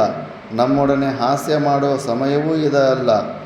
ನೀನು ಆರಿಸಿ ತಂದಿರುವ ಈ ಕುದುರೆಗಳು ಬಡಕಲಾಗಿಯೂ ದುರ್ಬಲವಾಗಿಯೂ ಭಾರ ಹೊರಲು ಅಸಮರ್ಥವಾಗಿಯೂ ಇವೆ. ಜೋರಾಗಿ ಉಸಿರಾಡಲು ಕೂಡ ಇವುಗಳಿಗೆ ಸಾಧ್ಯವಾಗುತ್ತಿಲ್ಲ. ಆದುದರಿಂದ ಇವು ಖಂಡಿತವಾಗಿಯೂ ವೇಗವಾಗಿ ಓಡಲಾರವು. ಇಂತಹ ಕುದುರೆಗಳು ನಮ್ಮನ್ನು ವಿದರ್ಭ ದೇಶಕ್ಕೆ ಹೇಗೆ ತಾನೇ ಒಂದೇ ದಿನದಲ್ಲಿ ಒಯ್ಯಲು ಸಮರ್ಥವಾದವು? ಇವುಗಳನ್ನು ಅವಲಂಬಿಸಿ ನಾವು ಅಷ್ಟು ದೂರ ಪ್ರಯಾಣವನ್ನು, ಅದು ಮಹತ್ವಪೂರಿತವಾದ ಪ್ರಯಾಣವನ್ನು ಕೈಗೊಳ್ಳಲು ಸಾಧ್ಯವಿದೆಯೇ? ಅಶ್ವಪರೀಕ್ಷೆಯನ್ನರಿಯದ ಋತುಪರ್ಣನು ಕೇಳಿದ ಆ ಪ್ರಶ್ನೆಗಳಿಗೆ ಬಾಹುಕನು ಸಮಾಧಾನದಿಂದಲೇ ಉತ್ತರಿಸಿದನು. ಮಹಾರಾಜ, ನಾನು ಆರಿಸಿಕೊಂಡಿರುವ ಈ ಎಲ್ಲ ಕುದುರೆಗಳಿಗೂ ಹಣೆಯ ಮೇಲೆ ಒಂದೊಂದು ಸುಳಿ ಇದೆ. ತಲೆಯಲ್ಲಿ ಎರಡೆರಡು ಸುಳಿಗಳಿವೆ. ಎರಡು ಪಾರ್ಶ್ವಗಳಲ್ಲಿಯೂ ಉಪಪಾರ್ಶ್ವಗಳಲ್ಲಿಯೂ ಎರಡೆರಡು ಸುಳಿಗಳಂತೆ 4 ಸುಳಿಗಳಿವೆ. ಇವುಗಳ ವಕ್ಷಸ್ಥಲದಲ್ಲಿ ಎರಡೆರಡು ಸುಳಿಗಳಿವೆ ಮತ್ತು ಹಿಂಭಾಗದಲ್ಲಿ ಬೆನ್ನಿನಲ್ಲಿ ಒಂದೊಂದು ಸುಳಿ ಇದೆ. ಅಂದರೆ ಕೂದಲಿಗೆ ರೌಂಡಿಗೆ ತಿರುಗಿರುತ್ತೆ. ತೆಲುಗಲ್ಲಿ ಸುಳಿ ಅಂತಾರಲ್ಲ, ಈ ರೀತಿಯಲ್ಲಿ 10 ಸುಳಿಗಳಿಂದ ಕೂಡಿರುವ ಈ ಕುದುರೆಗಳು ವಿದರ್ಭ ದೇಶಕ್ಕೆ ಒಂದೇ ದಿನದ ಅವಧಿಯಲ್ಲಿ ಪ್ರಯಾಣ ಮಾಡಲು ಖಂಡಿತವಾಗಿಯೂ ಸಮರ್ಥವಾಗಿವೆ. ಒಂದು ವೇಳೆ ನೀನು ಈ ಕುದುರೆಗಳನ್ನು ಪ್ರಯೋಜನವಿಲ್ಲವೆಂದು ನಿರ್ಧರಿಸಿದರೆ ಬೇರ್ಯಾವ ಕುದುರೆಗಳನ್ನು ರಥಕ್ಕೆ ಕಟ್ಟಬೇಕೆಂಬುದನ್ನು ನೀನೇ ಸೂಚಿಸು. ನೀನು ಹೇಳಿದ ಕುದುರೆಗಳನ್ನೇ ರಥಕ್ಕೆ ಕಟ್ಟುವೆನು. ಬಾಹುಕನು ಅಶ್ವಶಾಸ್ತ್ರದಲ್ಲಿ ನಿಷ್ಣಾತನೆಂಬುದು ಋತುಪರ್ಣನಿಗೆ ತಿಳಿದಿದ್ದರಿಂದ ಬಾಹುಕನು ಆರಿಸಿದ ಕುದುರೆಗಳನ್ನೇ ರಥಕ್ಕೆ ಕಟ್ಟಬೇಡವೆಂದು ಹೇಳಲು ಧೈರ್ಯವು ರಾಜನಿಗೆ ಬರಲಿಲ್ಲ. ಬಾಹುಕನನ್ನೇ ಸಂತೈಸುತ್ತಾ ಅವನನ್ನು ಕುರಿತು ಹೇಳಿದನು. ಬಾಹುಕ, ನೀನು ಅಶ್ವಪರೀಕ್ಷೆಯಲ್ಲಿಯೂ ಮತ್ತು ಅಶ್ವಚಾಲನೆಯಲ್ಲಿಯೂ ನಿಷ್ಣಾತನಾಗಿರುವೆ, ಅಶ್ವಶಾಸ್ತ್ರದಲ್ಲಿಯೂ ನಿಪುಣನು. ಆದುದರಿಂದ ನೀನು ಆರಿಸಿರುವ ಈ ಕುದುರೆಗಳನ್ನೇ ತಡಮಾಡದೆ ರಥಕ್ಕೆ ಕಟ್ಟುವವನಾಗು. ರಾಜನು ಹೀಗೆ ಹೇಳಿದ ನಂತರ ಬಾಹುಕನು ಕುಲ, ಶೀಲ, ಸಮನ್ವಿತಗಳಾದ ವೇಗವತಿಯುಳ್ಳ ಆ 4 ಕುದುರೆಗಳನ್ನು ರಥಕ್ಕೆ ಕಟ್ಟಿದನು. ಕುದುರೆಗಳು ರಥಕ್ಕೆ ನಳನಿಂದ ಹೂಡಲ್ಪಟ್ಟೊಡನೆಯೇ ಋತುಪರ್ಣ ರಾಜನು ರಥವನ್ನು ಹತ್ತಿದನು. ರಾಜನು ರಥಾರೋಹಣ ಮಾಡಿದೊಡನೆಯೇ ಕುದುರೆಗಳು ಮುಗ್ಗರಿಸಿ ಕೆಳಗೆ ಬಿದ್ದು ತಮ್ಮ ಮೊಳಕಾಳುಗಳನ್ನೂರಿ ನಿಂತುಕೊಂಡವು. ಒಡನೆಯೇ ನರಶ್ರೇಷ್ಠನಾದ ಶ್ರೀಮಂತನಾದ ನಳನು ರಥದಿಂದ ಕೆಳಗಿಳಿದು ಕುದುರೆಗಳ ಮೈದಡವಿ ಸಂತೈಸುತ್ತಾ ಅವುಗಳನ್ನು ಮೇಲಕ್ಕೆಬ್ಬಿಸಿ ಸಹಸಾರಥಿಯಿಂದ ವಾರ್ಷ್ಣೇಯನನ್ನು ರಥದಲ್ಲಿ ಕುಳಿತುಕೊಳ್ಳುವಂತೆ ಹೇಳಿ ತಾನು ರಥಾರೋಹಣ ಮಾಡಿ ಕುದುರೆಗಳ ಕಡಿವಾಣಗಳನ್ನು ಹಿಡಿದು ಒಮ್ಮೆ ಚಾವಟಿಯ ದನಿ ಮಾಡಿದನು. ಒಡನೆಯೇ ಕುದುರೆಗಳು ಬಹುವೇಗವಾಗಿ ಹೊರಟವು. ಉತ್ತಮ ಜಾತಿಯ ಮತ್ತು ಶ್ರೇಷ್ಠವಾದ ಕುದುರೆಗಳು ಬಾಹುಕನೊಮ್ಮೆ ತಮ್ಮ ಮೇಲೆ ಚಾವಟಿಯಾಡಿಸಿದೊಡನೆಯೇ ಅಂತರಿಕ್ಷದಲ್ಲಿ ಹಾರಿ ಹೋಗುತ್ತಿವೆಯೋ ಎಂಬ ಭ್ರಾಂತಿಯನ್ನು ರಥದೊಳಗೆ ಕುಳಿತಿದ್ದವರಿಗೆ ಉಂಟು ಮಾಡಿದವು. ವಾಯುವೇಗದಿಂದ ಪ್ರಯಾಣ ಮಾಡುತ್ತಿದ್ದ ಆ ಕುದುರೆಗಳು ರಥವನ್ನು ಅಂತರಿಕ್ಷದಲ್ಲಿ ಹಾರಿಸಿಕೊಂಡು ಹೋಗುತ್ತಿರುವುದನ್ನು ಕಂಡು ಋತುಪರ್ಣ ರಾಜನು ಆಶ್ಚರ್ಯಭರಿತನಾದನು. ರಥದ ಚಕ್ರಗಳ ಘೋಷ, ಬಾಹುಕನು ಕುದುರೆಗಳನ್ನು ನಡೆಸುತ್ತಿದ್ದ ದಾಟಿ ಇವುಗಳನ್ನು ಕಂಡು ವಾರ್ಷ್ಣೇಯನು ಬಾಹುಕನಿಗಿರುವ ಅಶ್ವವಿದ್ಯಾ ಪರಿಶ್ರಮದ ವಿಷಯವಾಗಿ ಆಲೋಚಿಸುತ್ತಾ ತನ್ನಲ್ಲಿಯೇ ತಾನು ಹೇಳಿಕೊಂಡನು, ಇವನೇನು ದೇವೇಂದ್ರನ ಸಾರಥಿಯಾದ ಮಾತಲಿಯೇ? ವೇಷ ಮರೆಯಿಸಿಕೊಂಡು ಬಾಹುಕನಾಗಿ ಬಂದಿರುವನೇ? ಮಾತಲಿಗಿರುವ ಅಶ್ವಚಾಲನ ವಿದ್ಯಾ ಪ್ರೌಢಮೆಯನ್ನು ನಾನು ಈ ಬಾಹುಕನಲ್ಲಿಯೂ ಕಾಣುತ್ತಿದ್ದೇನೆ. ಅವನಿಗಿರುವ ಲಕ್ಷಣಗಳೆಲ್ಲವೂ ಇವನಲ್ಲಿಯೂ ಇವೆ. ಅಥವಾ ಕುದುರೆಗಳ ವಿಜ್ಞಾನವನ್ನು ಸಂಪೂರ್ಣವಾಗಿ ತಿಳಿದಿರುವ ಶಾಲಿಹೋತ್ರನೇ ಇವನಿರಬಹುದೇ? ಅಥವಾ ಶಾಲಿಹೋತ್ರನೇ ಪುನಃ ಭೂಮಿಯಲ್ಲಿ ಬಾಹುಕನಾಗಿ ಅವತರಿಸಿರುವನೇ? ಅಥವಾ ಶತ್ರು ನಿರ್ಬರ್ಹನಾದ ನಲನೇ ಇಲ್ಲಿಗೆ ಬಂದು ಬಿಟ್ಟಿರಬಹುದೇ? ನಲ ಮಹಾರಾಜನು ಕೂಡ ಅಶ್ವವಿದ್ಯೆಯಲ್ಲಿ ಟಾಪ್ ಅಂತ ಪ್ರಚಾರ ಆಗಿರುತ್ತೆ. ಹಾಗಿಲ್ಲದಿದ್ದರೆ ನಳನು ತಿಳಿದಿರುವ ಅಶ್ವಶಾಸ್ತ್ರದ ಪೂರ್ಣ ಪರಿಚಯವು ಬಾಹುಕನಿಗೂ ಇರಬಹುದೇ? ಏಕೆಂದರೆ ಅಶ್ವವಿದ್ಯೆಯಲ್ಲಿ ನಳ ಮತ್ತು ಬಾಹುಕರು ಸಮಾನರೆಂದೇ ಭಾವಿಸುತ್ತೇನೆ. ನನ್ನ ಸ್ಮರಣೆಯಲ್ಲಿರುವಂತೆ ನಳನಿಗೂ ಈ ಬಾಹುಕನಷ್ಟೇ ವಯಸ್ಸಾಗಿದೆ. ಈ ಬಾಹುಕನು ಪುರುಷ ಶ್ರೇಷ್ಠನಾದ ನಳನೇ ಆಗಿಲ್ಲದಿರಬಹುದು. ಆದರೂ ನಳನಿಗೆ ಸಮನಾದ ಅಶ್ವಶಾಸ್ತ್ರ ಪ್ರಾವೀಣ್ಯವುಳ್ಳವನಂತೂ ಆಗಿದ್ದಾನೆಂಬುದರಲ್ಲಿ ಸಂಶಯವೇ ಇಲ್ಲ. ದೈವೇಚ್ಛೆಯಿಂದಲೋ ದುರದೃಷ್ಟದಿಂದಲೋ ಅಥವಾ ಶಾಸ್ತ್ರ ವಿಧಿ ನಿಯಮದಂತೆ ನಡೆಯುವ ಆಶಯದಿಂದಲೋ ಮಹಾತ್ಮರು ಈ ಪೃಥ್ವಿಯಲ್ಲಿ ವೇಷಗಳನ್ನು ಮರೆಸಿಕೊಂಡು ತಿರುಗುತ್ತಿರುತ್ತಾರೆ. ಮಹಾ ಮೇಧಾವಿಗಳಿರ್ತಾರೆ. ನಾನು ಫಸ್ಟು ಹಿಮಾಲಯದ ಕಡೆ ಹೋದಾಗ ಒಂದು ಆಶ್ರಮದಲ್ಲಿ ಹೋಗಿದ್ದೆ. ಆಶ್ರಮದಲ್ಲಿ ಹೋದರೆ ಎಲ್ಲ ಗಡ್ಡ ಬಿಟ್ಟುಬಿಟ್ಟು ಹಿಂಗೊಬ್ಬ ಸಾಧು ಇದ್ದ. ಒಂದೊಂದು ರೂಮಲ್ಲಿ ಇಬ್ಬಿಬ್ಬರು ಕೊಡ್ತಾಯಿದ್ರು. ಆತ ಇದ್ದ ರೂಮಲ್ಲಿ ನೀನು ಅಲ್ಲೇ ಇರುವಂತ ಇದ್ದರು. ನೋಡಿದ್ರೆ ಇವು ಏನಪ್ಪ ಇಷ್ಟು ವಿಚಿತ್ರವಾಗಿದ್ದಾನೆ, ಇಷ್ಟು ಉದ್ದ ಗಡ್ಡ ಇಟ್ಕೊಂಡಿದ್ದಾನೆ, ಹಿಂಗೆಲ್ಲ ತಲೆಯೆಲ್ಲ ಬೆಂಡಾಗಿದ್ದಾನೆ, ಹುಚ್ಚಿನ ಥರ ಕಾಣಿಸ್ತಾ ಇದ್ದಾನೆ, ಹಿ ಅಂತ ನಗ್ತಾ ಇರ್ತಾನೆ. ಯಾರೋ ಒಬ್ಬರು ಹುಚ್ಚಾಯನೋ ಹಂಗೆ ಕೆಂಪು ಬಟ್ಟೆ ಹಾಕ್ಕೊಂಡ್ಬಿಟ್ಟಿದ್ದಾನೇನೋ ಅಂದ್ಕೊಂಡಿದ್ದೆ. ಮತ್ತು ಸ್ವಲ್ಪ ಬೆಳಗ್ಗೆ ರಾತ್ರಿ ಮಾಡ್ಕೊಂಡು ಬೆಳಗ್ಗೆ 3 ಗಂಟೆಗೆ ಎದ್ದು ಎಲ್ಲ ರೂಮಲ್ಲೇ ಯೋಗಾಸನಗಳಾಗ್ತಿದ್ದ. ಪತಂಜಲಿ ಋಷಿ ಕೂಡ ಆಗ್ತಾನೆ ಇಲ್ವೋ ಹಂಗೆ ಆಗ್ದ ಯೋಗಾಸನಗಳು. ಎಲ್ಲ ಆಸನಗಳು ಹಾಕ್ಕೊಂಡು ಎಲ್ಲ ಸಾಧನೆ ಮಾಡ್ಕೊಂಡ ಮೇಲೆ ಇವನು ಸಾಮಾನ್ಯ ವ್ಯಕ್ತಿ ಅಲ್ಲ, ಯಾರೋ ಒಳ್ಳೆಯ ಸಾಧಕ ಅಂತ. ಮತ್ತೆ ಮಾತಾಡೋಕ್ಕೆ ಸ್ಟಾರ್ಟ್ ಮಾಡಿದ್ರೆ IAS ಇದು UPSC ಎಕ್ಸಾಮ್ ಬರ್ತಿರ್ತಾರಲ್ಲ, 6th ರ್ಯಾಂಕ್ 6ನೇ ರ್ಯಾಂಕ್ ತೆಕ್ಕೊಂಡಿರ್ತಾರೆ. ಅದರಲ್ಲಿ 3000 ರ್ಯಾಂಕ್ ಬಂದ್ರೇ ತುಂಬ ದೊಡ್ಡದು ಅಂತಾರೆ. ಅಂಥದ್ರಲ್ಲಿ 6ನೇ ರ್ಯಾಂಕು ಟಾಪ್ 6ಅಲ್ಲಿ ಒಂದು ಮ್ಯಾಗ್ಝಿನಲ್ಲಿ ಕೂಡ ಆತನ ಹೆಸರು ಬಂದಿರುತ್ತೆ. ಅಂಥ ಗ್ರ್ಯಾಜುಯೇಟ್ IAS ಆಫೀಸರ್ಗೆ ಸೆಲೆಕ್ಟ್ ಆಗಿರ್ತಾರೆ ಅಂತ. ನೋಡಿದ್ರೆ ಹಂಗೆ ಹುಚ್ಚಿರ್ತಾರೆ, ಪೆಂಗೂರು ಥರ ಇರ್ತಾರೆ. ಆ ಥರ ಮಹಾತ್ಮರು ಹಂಗೆ ಹೆಂಗೆಂಗೋ ಹಿಮಾಲಯದಲ್ಲಿ ಸುಮಾರು ಜನ ಅಂಥವ್ರು ಸಿಗ್ತಾ ಇರ್ತಾರೆ. ಈ ಥರ ಈಗ ಇವನು ಮನಸ್ಸಿನಲ್ಲಿ ಈ ಥರ ಎಲ್ಲ ವಿಚಾರ ಬರ್ತಾ ಇದೆ. ಆ ರಥ ಓಡಿಸ್ತಾ ಇರೋ ಸ್ಟೈಲ್ ನೋಡಿಬಿಟ್ಟು ಆ ಥರ ಏನಾದರೂ ಮಹಾತ್ಮರು ಬಂದುಬಿಟ್ಟಿದ್ದಾರಾ ಅಂತ. ಅಥವಾ ಶಾಸ್ತ್ರವಿಧಿ ನಿಯಮದಂತೆ ನಡೆಯುವ ಆಶಯದಿಂದಲೋ ಮಹಾತ್ಮರು ಈ ಪೃಥ್ವಿಯಲ್ಲಿ ವೇಷವನ್ನು ಮರೆಸಿಕೊಂಡು ತಿರುಗುತ್ತಿರುತ್ತಾರೆ. ಈ ಬಾಹುಕನೇನೋ ವಿಕಾರವಾದ ರೂಪವುಳ್ಳವನಾಗಿದ್ದಾನೆ. ಆದರೂ ನಲನೇಕೆ ತನ್ನ ಸುಂದರಾಕಾರವನ್ನು ಈ ವಿಧವಾಗಿ ಪರಿವರ್ತಿಸಿಕೊಂಡಿರಬಾರದೆಂದು ನನಗನಿಸುತ್ತದೆ. ಆದುದರಿಂದ ಈ ಬಾಹುಕನು ವೇಷ ಮರೆಸಿಕೊಂಡಿರುವ ಮಹಾತ್ಮನೊಬ್ಬನಾಗಿರಬಹುದೆಂದೇ ನನ್ನ ನಿರ್ಧಾರವಾಗಿದೆ. ಇವನ ಆಕಾರದಲ್ಲಿ ವೈರೂಪ್ಯವಿರುವ ಮಾತ್ರದಿಂದ ನನ್ನ ಬುದ್ಧಿಯು ವ್ಯತ್ಯಾಸ ಹೊಂದಲಾರದು. ನಳನೇ ಇವನೆಂದು ನಿರ್ಧರಿಸಲು ನನಗಿರುವ ಕಷ್ಟವೆಂದರೆ ಇವನಿಗಿರುವ ವಿರೂಪವಾದ ಆಕಾರವು ಮಾತ್ರ. ನಳನಾದರೋ ಅತಿ ಸುಂದರನಾಗಿದ್ದನು. ಇದೊಂದು ವ್ಯತ್ಯಾಸವನ್ನು ಬಿಟ್ಟರೆ ಉಳಿದ ವಿಷಯಗಳಲ್ಲಿ ನಳನೇ ಬಾಹುಕನೆಂದು ಹೇಳುವ ಸಾಧ್ಯತೆ ಇದೆ. ಇಬ್ಬರ ವಯಸ್ಸು ಒಂದೇ ಆಗಿರುವುದು. ಅಶ್ವವಿದ್ಯಾ ಪ್ರಾವೀಣ್ಯದಲ್ಲಿ ಇಬ್ಬರಿಗೂ ಸ್ವಲ್ಪವಾದರೂ ತಾರತಮ್ಯವೇ ಇರುವುದಿಲ್ಲ. ನಳನಂತೆಯೇ ಬಾಹುಕನು ಸರ್ವಲಕ್ಷಣಗಳಿಂದಲೂ ಕೂಡಿರುವನು. ಶರೀರವು ವಿರೂಪವಾದರೂ ರಾಜಲಕ್ಷಣಗಳು ಮಾತ್ರ ಅಚ್ಚಳಿಯದೇ ಇವೆ. ಆದುದರಿಂದ ನಾನು ಇವನನ್ನು ನಳನೆಂದೇ ನಿರ್ಧರಿಸಿದ್ದೇನೆ. ಯುಧಿಷ್ಠಿರ, ನಳನ ಸಾರಥಿಯಾಗಿದ್ದ ವಾರ್ಷ್ಣೇಯನು ಇವೇ ಮುಂತಾಗಿ ಯೋಚಿಸುತ್ತಾ ಆ ಯೋಚನೆಯಲ್ಲಿಯೇ ಮಗ್ನನಾಗಿ ಹೋದನು. ಋತುಪರ್ಣ ರಾಜನು ಬಾಹುಕನ ಅಶ್ವಶಾಸ್ತ್ರದ ನೈಪುಣ್ಯವನ್ನು ನೋಡಿ ಪ್ರಶಂಸಾರೂಪವಾಗಿ ತಳೆದೋಗುತ್ತಾ ವೇಗಯುಕ್ತವಾದ ಮತ್ತು ಆನಂದದಾಯಕವಾದ ಸುಖಪ್ರಯಾಣದಿಂದ ಮಹಾನಂದವನ್ನು ಅನುಭವಿಸಿದನು. ಅಶ್ವಗಳ ನಡಿಗೆಯಲ್ಲಿಯೇ ಬಾಹುಕನಿಗಿರುವ ನೆಟ್ಟ ಮನಸ್ಸು, ಕುದುರೆಗಳನ್ನು ನಡೆಸುವುದರಲ್ಲಿ ಅವನಿಗಿರುವ ಉತ್ಸಾಹ, ಅವನು ಕಡಿವಾಣಗಳನ್ನು ಹಿಡಿದಿರುವ ಧಾಟಿ ಇವುಗಳನ್ನು ನೋಡಿ ಋತುಪರ್ಣನು ಆನಂದ ಪರವಶನಾದನು. ಯುಧಿಷ್ಠಿರ, ನಳನು ನಿಶ್ಚಯವಾಗಿಯೂ ಪಕ್ಷಿಯು ಹಾರುವಂತೆಯೇ ರಥವನ್ನು ಆಕಾಶದಲ್ಲಿ ಹಾರಿಸಿಕೊಂಡೇ ನದಿ ನದಗಳನ್ನು, ಗಿರಿ ದುರ್ಗ ಪರ್ವತಗಳನ್ನು, ಸರೋವರಗಳನ್ನು, ಅರಣ್ಯಗಳನ್ನು ದಾಟಿ ಮುಂದುವರಿದನು.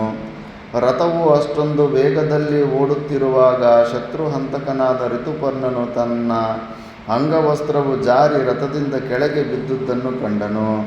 ಉತ್ತರೀಯವು ರಥದಿಂದ ಬಿದ್ದು ಹೋದೊಡನೆ ಒಂದು ಕ್ಷಣವಾದರೂ ಕಾಲ ವಿಳಂಬ ಮಾಡದೆ ಮಹಾತ್ಮನಾದ ಋತುಪರ್ಣನು ಬಾಹುಕನಿಗೆ ಹೇಳಿದನು, ಬಾಹುಕ, ನನ್ನ ಅಂಗವಸ್ತ್ರವು ರಥದ ವೇಗದಿಂದಾಗಿ ಹಾರಿಗಿ ಕೆಳಗೆ ಬಿದ್ದು ಹೋಯಿತು. ನನ್ನ ಅಂಗವಸ್ತ್ರವನ್ನು ನಾನು ಪುನಃ ಪಡೆಯಬೇಕೆಂದಿದ್ದೇನೆ. ಅಶ್ವವಿದ್ಯೆಯಲ್ಲಿ ಪಾರಂಗತನಾಗಿರುವ ನೀನು ಈ ಕುದುರೆಗಳ ಕಡಿವಾಣಗಳನ್ನು ಬಿಗಿಯಾಗಿ ಹಿಡಿದು ನಿಲ್ಲಿಸಿ ವಾರ್ಷ್ಣೇಯನ ಈ ಕೂಡಲೇ ಹೋಗಿ ಬಿದ್ದು ಹೋದ ಅಂಗವಸ್ತ್ರವನ್ನು ತರಲಿ. ಅವನು ಅಂಗವಸ್ತ್ರವನ್ನು ತರುವವರೆಗೂ ರಥವು ಇಲ್ಲಿಯೇ ಇರಲಿ. ಮಹಾರಾಜ, ನಿನ್ನ ಅಂಗವಸ್ತ್ರವು ಬಹಳ ದೂರದಲ್ಲಿ ಬಿದ್ದಿದೆ. ಅಂದರೆ ಎಷ್ಟು ಫಾಸ್ಟಾಗಿ ಹೋಗ್ತಾ ಇದೆ ಅಂದರೆ ಅದು ಬಿದ್ದ ಜಾಗದಿಂದ 1 ಯೋಜನದಷ್ಟು ದೂರ ನಾವೀಗ ಪ್ರಯಾಣ ಮಾಡಿಬಿಟ್ಟಿದ್ದೇವೆ. ಅಂಗವಸ್ತ್ರ ಹಿಂಗೆ ಗಾಲಿಗೆ ಹೋಗಿ ಅವನು ಮಾತಾಡುವಷ್ಟರಲ್ಲಿ ಒಂದು 18 ಕಿಲೋಮೀಟರ್ ಮುಂಚೆ ಹಂಗೆ ಹೋಗ್ಬಿಟ್ಟಿದ್ದಾರೆ.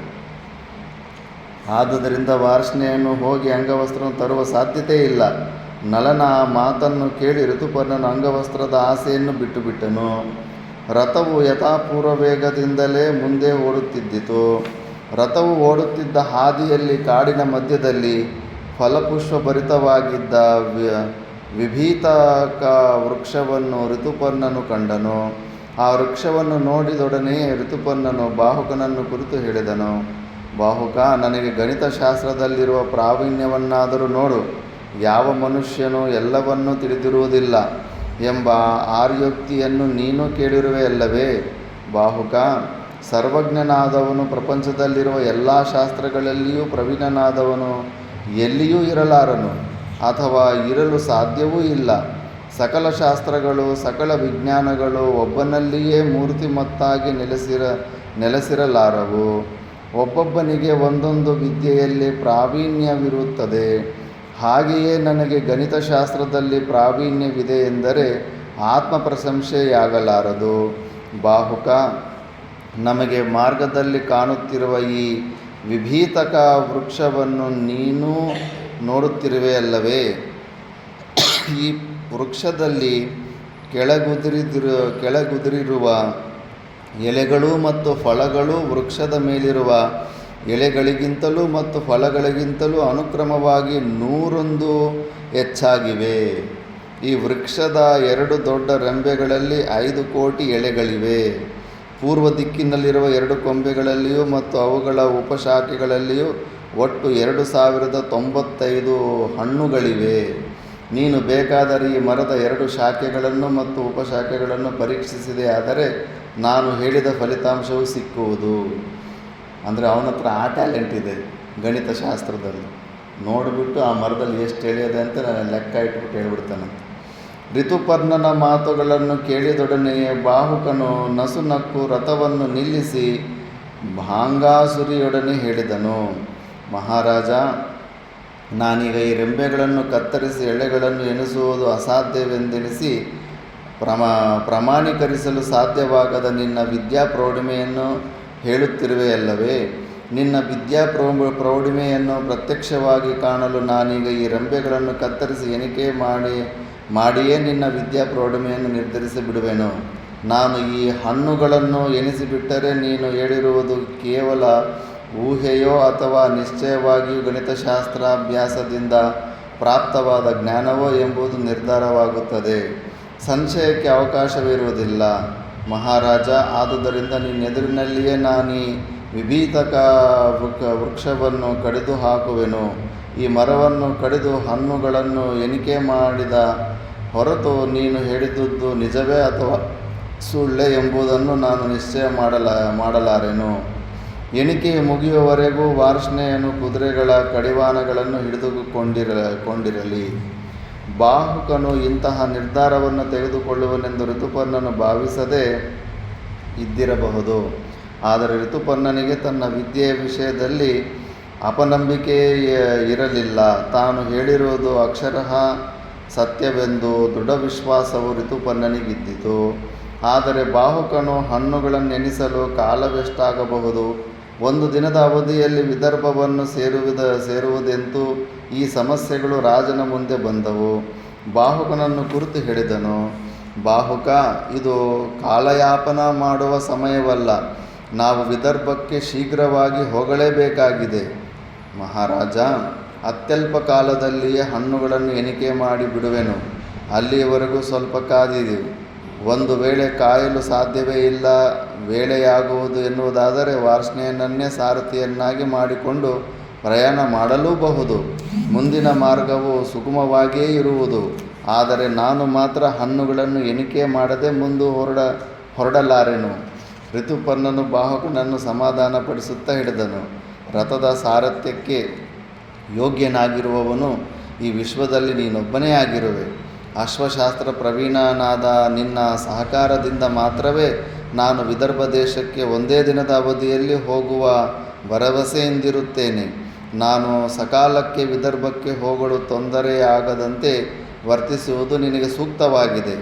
ನಾಳೆಯ ದಿನ ಪ್ರಾತಃ ಕಾಲದಲ್ಲಿ ಉದಯಿಸುವ ಸೂರ್ಯನನ್ನು ನಾನು ವಿದರ್ಭದಲ್ಲಿಯೇ ನೋಡುವಂತೆ ನೀನು ಮಾಡಿದೆಯಾದರೆ ನೀನು ಕೇಳಲಿರುವ ಇಷ್ಟಾರ್ಥಗಳೆಲ್ಲವನ್ನೂ ನೆರವೇರಿಸಿಕೊಡುವೆನು. ರಾಜನ ಗಳಿಗೂ ಬಾಹುಕನು ಕಿವಿಗೊಡಲಿಲ್ಲ.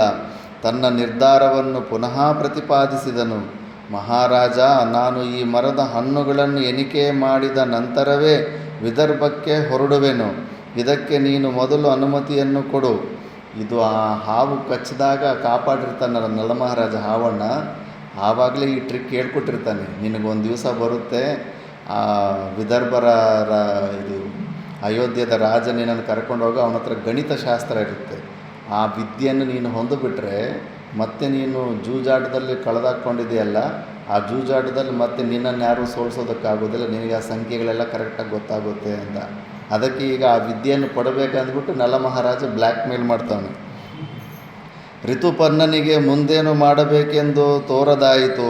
ಬಾಹುಕನ ಮಾತಿಗೆ ಒಪ್ಪದೆ ವಿಧಿಯಿಲ್ಲ.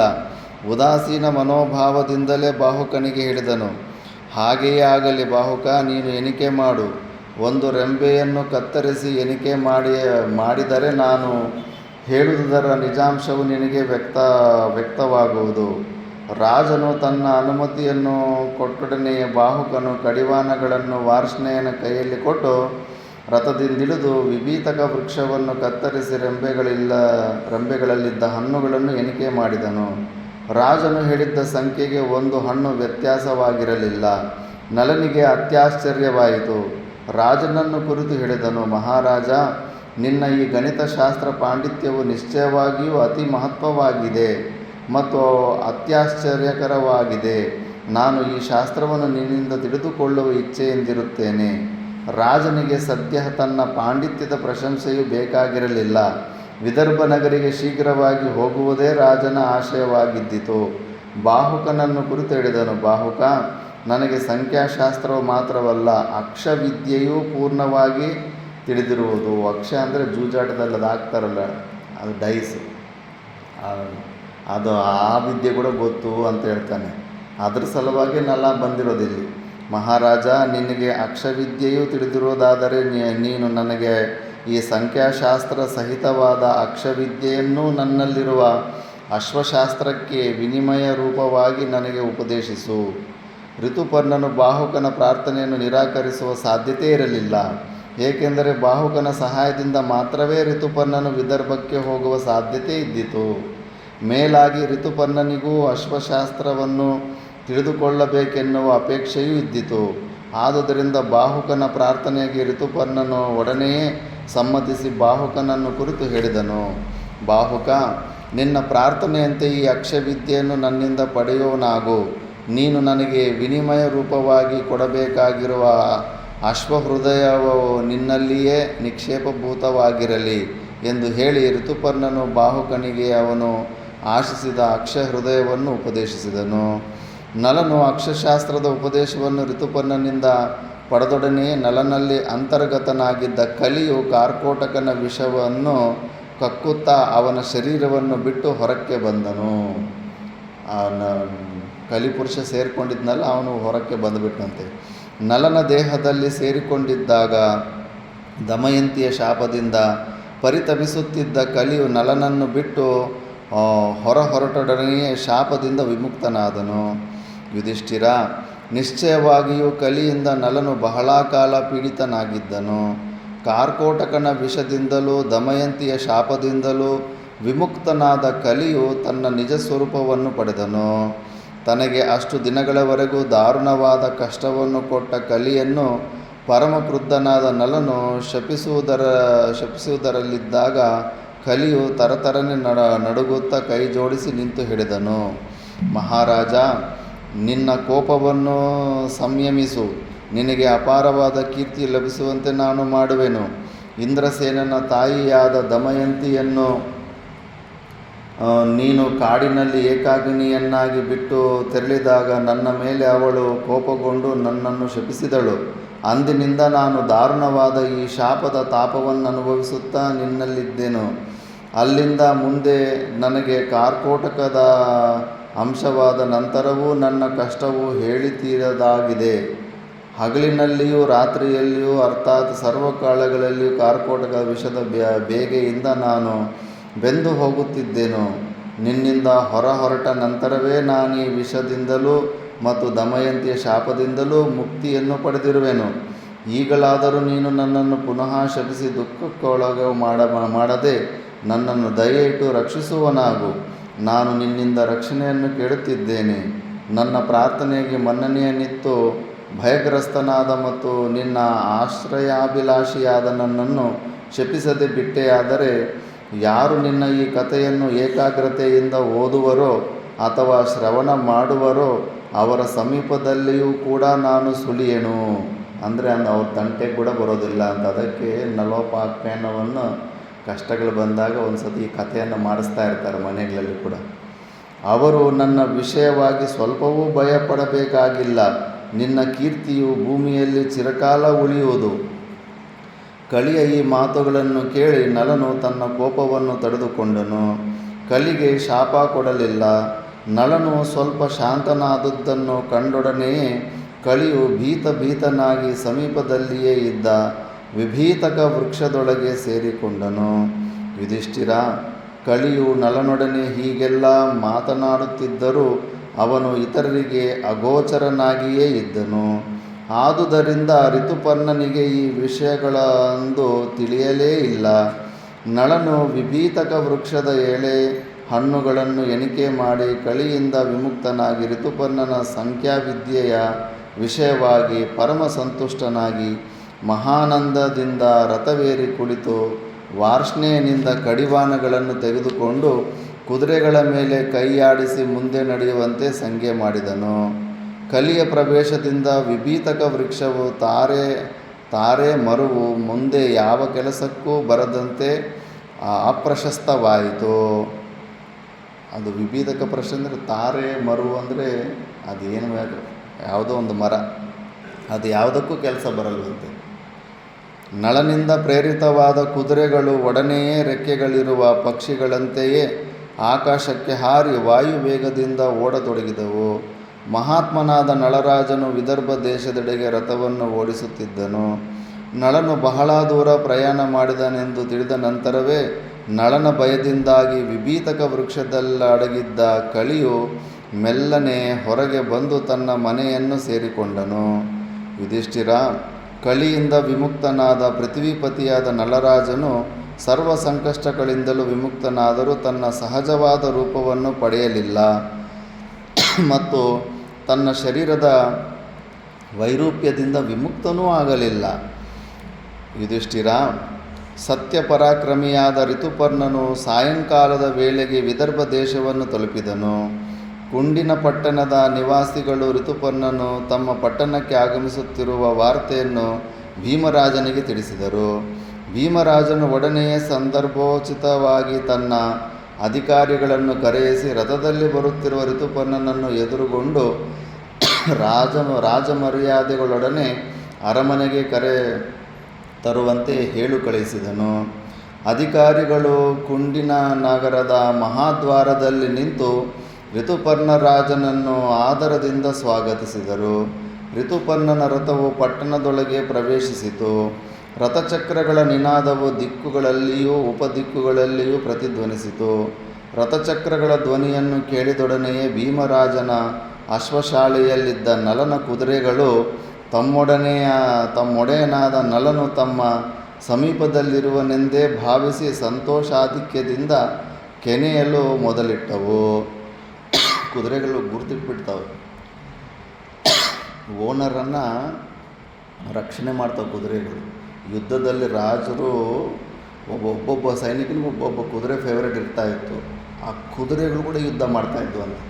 ಕಾಲಲ್ಲಿ ಒದ್ದು ಕುದುರೆ ಮೇಲೆ ಕೂತಿರೋ ಸೈನಿಕನೂ ಯುದ್ಧ ಮಾಡ್ತಾನೆ, ಕುದುರೆಗಳು ಕೂಡ ಎದುರುಗಡೆ ಇದ್ದವ್ರ ಮೇಲೆ ಯುದ್ಧ ಮಾಡ್ತಾಯಿದ್ವು ಅಂತ. ಮತ್ತು ಏನಾದರೂ ಸಂಕಟ ಪರಿಸ್ಥಿತಿಯಲ್ಲಿ ಗಾಯ ಆಗಿ ಬಿದ್ದಿದ್ದಾನೆಂದರೆ ಟಕ್ಕಂತ ಆ ಜಾಗದಿಂದ ತಪ್ಪಿಸ್ಕೊಂಬಿಟ್ಟು ಸ್ವಲ್ಪ ದೂರ ಹೋಗ್ಬಿಟ್ಟು ಕಾಪಾಡ್ಕೊಂಡ್ಬಿಡ್ತಾವೆ. ಅಷ್ಟು ಬುದ್ಧಿ ಇರುತ್ತೆ ಕುದುರೆಗಳಿಗೆ. ಮತ್ತು ಮಳೆಗಾಲದಲ್ಲಿ ಮೋಡಗಳಿಂದ ಪ್ರಾದುರ್ಭೂತವಾಗುವ ಗುಡುಗಿನ ಶಬ್ದಕ್ಕೆ ಅನುರೂಪವಾದ ಋತುಪರ್ಣ ರಾಜನ ರಥಚಕ್ರಗಳು ನಿನಾದವನ್ನು ದಮಯಂತಿಯೂ ಕೇಳಿದಳು. ಆ ಧ್ವನಿಯು ಅವಳಿಗೆ ಹಿಂದಿನ ಸ್ಮರಣೆಯನ್ನುಂಟು ಮಾಡಿತು. ಕುದುರೆಗಳೇ ರಥಚಕ್ರಗಳ ಧ್ವನಿಯನ್ನು ಕೇಳಿ ನಳನೇ ತಮ್ಮ ಸಮೀಪದಲ್ಲಿರುವನೆಂದು ಭಾವಿಸಿ ಕೆನೆಯಲು ಮೊದಲಿಟ್ಟವೆಂದರೆ ದಮಯಂತಿಯು ರಥಚಕ್ರದ ಧ್ವನಿಯನ್ನು ಕೇಳಿ ತನ್ನ ಪತಿಯಾದ ನಳನೇ ರಥವನ್ನು ನಡೆಸುತ್ತಿರುವನೆಂದು ನಿಶ್ಚಯ ಮಾಡಿದುದರಲ್ಲಿ ಆಶ್ಚರ್ಯವೇನಿದೆ. ಆ ರಥಚಕ್ರಗಳ ಶಬ್ದವನ್ನು ಕೇಳಿದೊಡನೆಯೇ ದಮಯಂತಿಗೆ ರೋಮಾಂಚನವಾಯಿತು. ಆಶ್ಚರ್ಯಚಕಿತಳಾದಳು. ಭೀಮರಾಜನ ಅಶ್ವಶಾಲೆಯಲ್ಲಿದ್ದ ನಲರಾಜನ ಕುದುರೆಗಳು ಋತುಪರ್ಣನ ರಥಚಕ್ರಗಳ ನಿನಾದವನ್ನು ಕೇಳಿದೊಡನೆ ಹಿಂದೆ ನಳನು ರಥವನ್ನು ನಡೆಸುತ್ತಿದ್ದಾಗ ಆಗುತ್ತಿದ್ದ ನಿನಾದವನ್ನು ಸ್ಮರಿಸಿ ಆ ಶಬ್ದಕ್ಕೂ ಮತ್ತು ಇಂದಿನ ಋತುಪರ್ಣನ ರಥಚಕ್ರಗಳ ನಿನಾದಕ್ಕೂ ಏಕರೂಪತೆಯಿಂದಿರುವುದೆಂದು ನಿರ್ಧರಿಸಿದವು. ದಮಯಂತಿಯು ಹೀಗೆಯೇ ನಿರ್ಧಾರ ಮಾಡಿದಳು. ಅರಮನೆಯ ಪ್ರಾಕಾರದಲ್ಲಿದ್ದ ನವಿಲುಗಳು ಋತುಪರ್ಣ ರಾಜನ ರಥಚಕ್ರಗಳ ಗುಡುಗಿನ ರೂಪವಾದ ಧ್ವನಿಯನ್ನು ಕೇಳಿ ಮಳೆಗಾಲದ ಗುಡುಗೆಂದೇ ಭ್ರಮಿಸಿ ಸಂತೋಷಾಧಿಕ್ಯದಿಂದ ಜಾಗರವಾಡತೊಡಗಿದವು. ಭೀಮರಾಜನ ಗಜಶಾಲೆಯಲ್ಲಿದ್ದ ಆನೆಗಳೂ ಆ ನಿನಾದವನ್ನು ಕೇಳಿ ನಿನಾದವು ಬರುತ್ತಿದ್ದೆಡೆಗೆ ಸೊಂಡಿಲುಗಳನ್ನು ತಿರುಗಿಸಿಕೊಂಡು ಗೀಂಕಾರ ಮಾಡತೊಡಗಿದವು. ರಥಚಕ್ರಗಳ ಶಬ್ದಗಳನ್ನು ಕೇಳುತ್ತಿದ್ದಂತೆಲ್ಲ ದಮಯಂತಿಗೆ ಅನಿರ್ವಾಚ್ಯವಾದ ಆನಂದ ಉಂಟಾಯಿತು. ತನ್ನಲ್ಲಿಯೇ ಮಾತನಾಡಿಕೊಂಡಳು. ಗುಡುಗಿಗೆ ಸಮಾನವಾದ ಈ ಋತುಪರ್ಣರಾಜನ ರಥಚಕ್ರಗಳ ಧ್ವನಿಯನ್ನು ಕೇಳುತ್ತಿದ್ದಂತೆ ನನಗೆ ಏನೋ ಒಂದು ವಿಧವಾದ ಆನಂದ ಉಂಟಾಗುತ್ತಿದೆ. ಆದುದರಿಂದ ಈ ರಥದಲ್ಲಿ ನಲನೇ ಇದ್ದಿರಬೇಕೆಂದು ನಾನು ನಿಶ್ಚಯಿಸುತ್ತೇನೆ. ಚಂದ್ರವದನನಾದ ವೀರನಾದ ಧರ್ಮಾತ್ಮನಾದ ನಲನನ್ನು ನಾನು ಇಂದು ಕಾಣದಿದ್ದರೆ ಖಂಡಿತವಾಗಿಯೂ ಸಾಯುತ್ತೇನೆ. ಇಂದವನ ಬಾಹುಪಾಶದಲ್ಲಿ ಸಿಕ್ಕಿ ರೋಮಾಂಚಕಾರಕವಾದ ಆಲಿಂಗನ ಸುಖವನ್ನು ಅನುಭವಿಸುತ್ತಿದ್ದರೆ ನಾನಿನ್ನು ಖಂಡಿತವಾಗಿ ಉಳಿಯಲಾರೆನು. ಮೇಘನಿನಾದಕ್ಕೆ ಸಮಾನವಾದ ಧ್ವನಿಯಿಂದ ಕೂಡಿರುವ ನನ್ನ ಪ್ರಿಯಸಖನು ಇಂದು ನನ್ನೆಡೆಗೆ ಬಾರದಿದ್ದರೆ ಖಂಡಿತವಾಗಿಯೂ ನಾನು ಸುವರ್ಣಕ್ಕೆ ಸದೃಶವಾದ ಜ್ವಾಲೆಗಳಿಂದ ಕೂಡಿರುವ ದಗದಗಿಸುತ್ತಿರುವ ಬೆಂಕಿಯಲ್ಲಿ ಬೀಳುವುದಂತೂ ಖಂಡಿತ. ಸಿಂಹವಿಕ್ರಮನಾದ ಮದ್ದಾನೆಯಂತೆ ಗಮನವುಳ್ಳ ರಾಜಶ್ರೇಷ್ಠನಾದ ನನ್ನಿನಿಯನು ಇಂದು ಬಾರದಿದ್ದರೆ ಖಂಡಿತವಾಗಿಯೂ ನನ್ನ ಜೀವವನ್ನು ತೊರೆಯುವೆನು. ಸತ್ಯಪ್ರಿಯನಾದ ನನ್ನ ನಲನು ಇದುವರೆಗೂ ಒಂದು ಸುಳ್ಳು ಮಾತನ್ನಾಡಿರುವುದನ್ನು ನಾನು ಕೇಳಿರುವುದಿಲ್ಲ. ಯಾರೊಬ್ಬರ ವಿಷಯದಲ್ಲಿಯೂ ಅವನು ಅಪಕಾರ ಮಾಡಿರುವುದನ್ನು ನಾನು ಕೇಳಿರುವುದಿಲ್ಲ. ಪರಿಹಾಸಕ್ಕಾದರೂ ಸುಳ್ಳಾಡಿದವನಲ್ಲ. ನನ್ನ ಪ್ರಭುವು ಅಪಾರ ಗುಣಸಂಪನ್ನನು, ಕ್ಷಮಾವಂತನು, ವೀರನು, ಮಹಾದಾನಿಯು. ಅವನು ತನ್ನ ಸದ್ಗುಣಗಳಿಂದ ಸರ್ವರಾಜರಲ್ಲೂ ಶ್ರೇಷ್ಠನೆನಿಸಿದ್ದಾನೆ. ನೀಚ ಪುರುಷರು ಮಾಡುವಂತೆ ರಹಸ್ಯದಲ್ಲಿ ಪರಸ್ತ್ರೀ ಸಂಘವನ್ನು ಮಾಡುವವನಲ್ಲ. ಪರಸ್ತ್ರೀಯರ ವಿಷಯದಲ್ಲಿ ನಪುಂಸಕನಂತೆಯೇ ವರ್ತಿಸುವವನು. ಅವನು ತನ್ನ ವಿವಾಹ ಕಾಲದಲ್ಲಿ ನನಗಿತ್ತಿದ್ದ ಭಾಷೆಯನ್ನು ಎಂದಿಗೂ ಉಲ್ಲಂಘಿಸುವವನಲ್ಲ. ಮಹಾಪುರುಷನಾದ ನಲನ ಈ ಸದ್ಗುಣಗಳನ್ನೆಲ್ಲ ಹಗಲಿರಲು ನೆನೆಯುತ್ತಿರುವ ನನಗೆ ಅವನು ನನ್ನ ಸಮೀಪದಲ್ಲಿಲ್ಲವೆಂದು ಭಾಸವಾದೊಡನೆಯೇ ನನ್ನ ಹೃದಯವು ದುಃಖದಿಂದ ನುಚ್ಚು ನೂರಾದಂತಾಗುತ್ತಿದೆ. ಅವನ ವಿರಹವನ್ನು ಮುಂದೆ ಒಂದು ಕ್ಷಣವೂ ಸಹಿಸಲು ಸಾಧ್ಯವೇ ಇಲ್ಲವೇನೋ ಎನ್ನಿಸುತ್ತಿದೆ. ಹೀಗೆ ಹೇಳಿಕೊಂಡು ವಿಲಾಪ ಮಾಡುತ್ತಿದ್ದ ದಮಯಂತಿಯು ತನ್ನ ಪ್ರೇಮಮೂರ್ತಿಯಾದ ನಳನನ್ನು ನೋಡುವ ಕಾತರತೆಯಿಂದ ಅರಮನೆಯ ಮಹಡಿಯ ಮೇಲಿನ ಬಿಸಿಲು ಮಚ್ಚಿನಲ್ಲಿ ಹೋಗಿ ನಿಂತಳು. ಆದರೆ ದಮಯಂತಿಯು ಅರಮನೆಯ ಪ್ರಾಂಗಣದಲ್ಲಿ ನಿಂತಿದ್ದ ರಥದಲ್ಲಿ ಋತುಪರ್ಣನು ವಾರ್ಷ್ಣೇಯ ಮತ್ತು ಬಾಹುಕರೊಡನೆ ಮಾತ್ರ ಕುಳಿತಿರುವುದನ್ನು ನೋಡಿದಳು. ರಥವು ನಿಂತೊಡನೆಯೇ ವಾರ್ಷ್ಣೇಯ ಬಾಹುಕರು ರಥದಿಂದಿಳಿದು ಕುದುರೆಗಳನ್ನು ರಥದಿಂದ ಬಿಚ್ಚಿ ರಥವನ್ನು ಮಹಾದ್ವಾರಕ್ಕೆ ಎದುರಾಗಿ ನಿಲ್ಲಿಸಿದರು. ಋತುಪರ್ಣ ರಾಜನು ರಥದಿಂದಿಳಿದು ಮಹಾದ್ವಾರದ ಬಳಿ ತನಗಾಗಿ ಕಾದಿದ್ದ ಭೀಮರಾಜನನ್ನು ಮುಗುಳ್ನಗೆಯಿಂದ ಅಭಿನಂದಿಸಿದನು. ಭೀಮನು ಋತುಪರ್ಣನನ್ನು ಸ್ವಾಗತಿಸಿ ಆದರಪೂರ್ವಕವಾಗಿ ಅರಮನೆಯೊಳಕ್ಕೆ ಕರೆದೊಯ್ದು ಯಥೋಚಿತವಾಗಿ ಸತ್ಕರಿಸಿ ಇದ್ದನು. ಕುಶಲ ಪ್ರಶ್ನೆಗಳಾದವು. ಋತುಪರ್ಣ ರಾಜನ ಆಕಸ್ಮಿಕವಾದ ಆಗಮನವು ಭೀಮರಾಜನಿಗೆ ಆಶ್ಚರ್ಯವೆನಿಸಿತು. ಇವ್ರ ತಂದೆಗೆ ಇವರು ಹೇಳೇ ಇರೋದಿಲ್ಲ. ಋತುಪರ್ಣನಾದರೂ ಬಹಳ ದೂರದಿಂದ ಆಗಮಿಸಿರುವನು, ಕಾರಣವಿಲ್ಲದೆ ಬಂದಿರಲಾರನು. ಅಂತಹ ಮಹತ್ವದ ಕಾರಣವಾದರೂ ಏನಿರಬಹುದು ಎಂದು ಚಿಂತಿಸಿದನು. ಇದೊಂದು ಸ್ತ್ರೀ ತಂತ್ರವೆಂಬುದನ್ನು ಭೀಮನು ಅರಿಯಲಿಲ್ಲ. ತಾನು ದಮಯಂತಿಯ ಸ್ವಯಂವರಕ್ಕಾಗಿ ಬಂದಿರುವನೆಂಬುದನ್ನು ಋತುಪರ್ಣನೂ ಹೇಳಲಿಲ್ಲ. ಸನ್ನಿವೇಶವನ್ನು ನೋಡಿ ಸ್ವಯಂವರ ಸಂಬಂಧವಾದ ಸೂಚನೆಗಳನ್ನು ಇಲ್ಲದಿರುವುದನ್ನು ನೋಡಿ ಕೇಳಲು ಹಿಂಜರಿದಿರಬಹುದು. ಇಬ್ಬರ ನಡುವೆ ಇದೊಂದು ಸಮಸ್ಯೆಯಾಗಿ ಬಿಟ್ಟಿತು. ಕಟ್ಟ ಕಡೆಗೆ ಭೀಮನೇ ಋತುಪರ್ಣನು ಬಂದ ಕಾರ್ಯವೇನೆಂಬುದನ್ನು ತಿಳಿಯಬೇಕೆಂದು ನಿರ್ಧರಿಸಿ ಋತುಪರ್ಣ ರಾಜನನ್ನು ಸ್ಪಷ್ಟವಾಗಿಯೇ ಕೇಳಿದನು. ಬಾಂಗಾಸುರಿಯೇ, ನಿನ್ನ ಆಕಸ್ಮಿಕವಾದ ಆಗಮನಕ್ಕೆ ಕಾರಣವಾದರೂ ಏನೆಂಬುದನ್ನು ತಿಳಿಯಬಹುದೇ? ಆ ಪ್ರಶ್ನೆಗೆ ಏನೆಂದು ಉತ್ತರಿಸುವುದು? ಮಹಾಮೇಧಾವಿಯಾದ ಪರಾಕ್ರಮಿಯಾದ ಋತುಪರ್ಣನು ಕ್ಷಣಕಾಲ ತನ್ನಲ್ಲಿಯೇ ಯೋಚಿಸಿದನು. ನನ್ನನ್ನುಳಿದ ಬೇರ್ಯಾವ ರಾಜಪುತ್ರರಾಗಲಿ ರಾಜಾದಿರಾಜರಾಗಲಿ ಇಲ್ಲಿಗೆ ಆಗಮಿಸಲಿಲ್ಲ. ಸ್ವಯಂವರಕ್ಕೆ ಸಂಬಂಧಿಸಿದಂತೆ ಯಾವ ವಿಧವಾದ ಸಂಭ್ರಮಗಳೂ ಕಾಣುತ್ತಿಲ್ಲ. ಇಂತಹ ಸಂದರ್ಭದಲ್ಲಿ ಇರಬೇಕಾದ ಬ್ರಾಹ್ಮಣ ಸಮೂಹವನ್ನು ನಾನು ಕಾಣುತ್ತಿಲ್ಲ. ಆದುದರಿಂದ ನನಗೆ ತಿಳಿದು ಬಂದಿರುವ ಸ್ವಯಂವರ ವಾರ್ತೆಯಲ್ಲಿ ಏನೋ ರಹಸ್ಯವಿರಬಹುದು. ಆದುದರಿಂದ ನಾನು ಇಲ್ಲಿಗೆ ಬಂದುದಕ್ಕೆ ಕಾರಣವನ್ನು ಯಥಾವತ್ತಾಗಿಯೇ ಭೀಮನಿಗೆ ತಿಳಿಸುವುದು ಉಚಿತವೆನಿಸಲಾರದು ಎಂದು ನಿಶ್ಚಯಿಸಿದವನಾಗಿ ಋತುಪರ್ಣನು ಭೀಮರಾಜನನ್ನು ಕುರಿತು ಹೇಳಿದನು. ಅವನು ಇನ್ನು ನಾಚಿಕೆ ಆಗಿಬಿಟ್ಟಿದೆ, ಮಾನ ಮರ್ಯಾದೆ ಹೋಗುತ್ತೆ ಅಂತ ಬಂದ ಕಾರಣ ಹೇಳೋಕ್ಕಾಗ್ತಾ ಇಲ್ಲ. ಭೀಮರಾಜ, ನಾನು ನಿನಗೆ ಗೌರವವನ್ನು ಸಲ್ಲಿಸುವ ಸಲುವಾಗಿಯೇ ಆಗಮಿಸಿದ್ದೇನೆ. ಆದರೆ ಋತುಪರ್ಣನ ಉತ್ತರವು ಭೀಮರಾಜನಿಗೆ ಅತ್ಯಾಶ್ಚರ್ಯವನ್ನುಂಟು ಮಾಡಿತು. ಋತುಪರ್ಣನು ಭೀಮರಾಜನಿಗೆ ಸಾಮಂತರಾಜನಾಗಿರಲಿಲ್ಲ, ಅಥವಾ ಭೀಮರಾಜನಿಂದ ಋತುಪರ್ಣನಿಗೆ ಯಾವ ವಿಧವಾದ ಭಯವೂ ಇರಲಿಲ್ಲ. ವಸ್ತುಸ್ಥಿತಿಯು ಹೀಗಿರುವಾಗ 100 ಯೋಜನೆಗಳ ದೂರವಿರುವ ಅಯೋಧ್ಯೆಯಿಂದ ಹೊರಟು ದುರ್ಗಮಗಳಾದ ಗಿರಿದುರ್ಗ ಪರ್ವತಗಳನ್ನು, ಅನೇಕ ಮಹಾರಣ್ಯಗಳನ್ನು, ನದಿ ನದ ಸರೋವರಗಳನ್ನು ದಾಟಿ ಮಾರ್ಗದಲ್ಲಿ ಸಿಕ್ಕುವ ಅನೇಕಾನೇಕ ರಾಜಧಾನಿಗಳಿಗೂ ಪ್ರವೇಶಿಸದೆ ನೇರವಾಗಿ ತನ್ನ ಬಳಿಗೆ ಋತುಪರ್ಣನು ಆಗಮಿಸಿರುವುದು. ಇದು ನೇಪಾಳಲ್ಲಿರುತ್ತೆ ವಿದರ್ಭ ರಾಜ. ಅಯೋಧ್ಯೆಯಿಂದ ನೇಪಾಳ ಅಂದರೆ ಹೆಚ್ಚು ಕಡಿಮೆ ಉತ್ತರ ಪ್ರದೇಶದಿಂದ ನೇಪಾಳ ಕಡೆ ದೂರ ಇರುತ್ತೆ. 200 ಕಿಲೋಮೀಟ್ರ್ ಮೇಲೆ ಇನ್ನೂ ಜಾಸ್ತಿನೇ ಬರುತ್ತೆ. ಕೇವಲ ತನ್ನನ್ನು ಗೌರವಿಸುವ ಸಲುವಾಗಿ ಎಂದಿಗೂ ಇರಲಾರದು. ತನ್ನನ್ನು ಗೌರವಿಸುವ ಸಲುವಾಗಿ ಋತುಪರ್ಣನು ಖಂಡಿತವಾಗಿಯೂ ಕುಂಡಿನಕ್ಕೆ ಬಂದಿರಲಾರನು. ಇವನು ಬಂದಿರುವ ಕಾರ್ಯವು ಮಹತ್ವದ್ದೇ ಆಗಿರಬೇಕು. ಆದರೆ ಇಂದು ಮಾತ್ರ ಇವನು ಯಾವುದೋ ಕಾರಣದಿಂದಾಗಿ ಈ ಅಲ್ಪವಾದ ಗೌರವಿಸುವ ಸಲುವಾಗಿ ಎಂಬ ಕಾರಣವನ್ನು ನನ್ನ ಮುಂದಿಟ್ಟಿರುವನು. ಇದರ ಸತ್ಯಾಂಶವು ಮುಂದೆ ತನಗೆ ತಿಳಿಯದೇ ಇರಲಾರದು. ಸ್ವಲ್ಪ ವಿಚಾರ ಮಾಡಿ ಇವನು ಬಂದಿರುವ ಕಾರಣವನ್ನು ತಿಳಿಯಬೇಕು ಹೀಗೆಂಬುದಾಗಿ ಭೀಮರಾಜನು ನಿರ್ಧರಿಸಿದನು.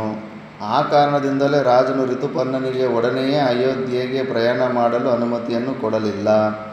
ಬಾಂಗಾಸುರಿಯನ್ನು ಕುರಿತು ಒತ್ತಾಯಪೂರ್ವಕವಾಗಿಯೇ ಭೀಮನು ಹೇಳಿದನು. ಬಾಂಗಾಸುರಿಯೇ, ನೀನು 100 ಯೋಜನೆಗಳ ದೂರ ಪ್ರಯಾಣ ಮಾಡಿ ಬಹಳವಾಗಿ ಬಳಲಿರುವೆ. ಆದುದರಿಂದ ಇನ್ನೂ ಕೆಲವು ದಿನಗಳು ನನ್ನ ಆತಿಥ್ಯವನ್ನು ಸ್ವೀಕರಿಸುತ್ತಾ ವಿಶ್ರಾಂತಿಯನ್ನು ಪಡೆಯುವುದು ಸಾಧುವಾಗಿದೆ. ಋತುಪರ್ಣನು ಅದನ್ನೇ ಆಶಿಸಿದ್ದನು.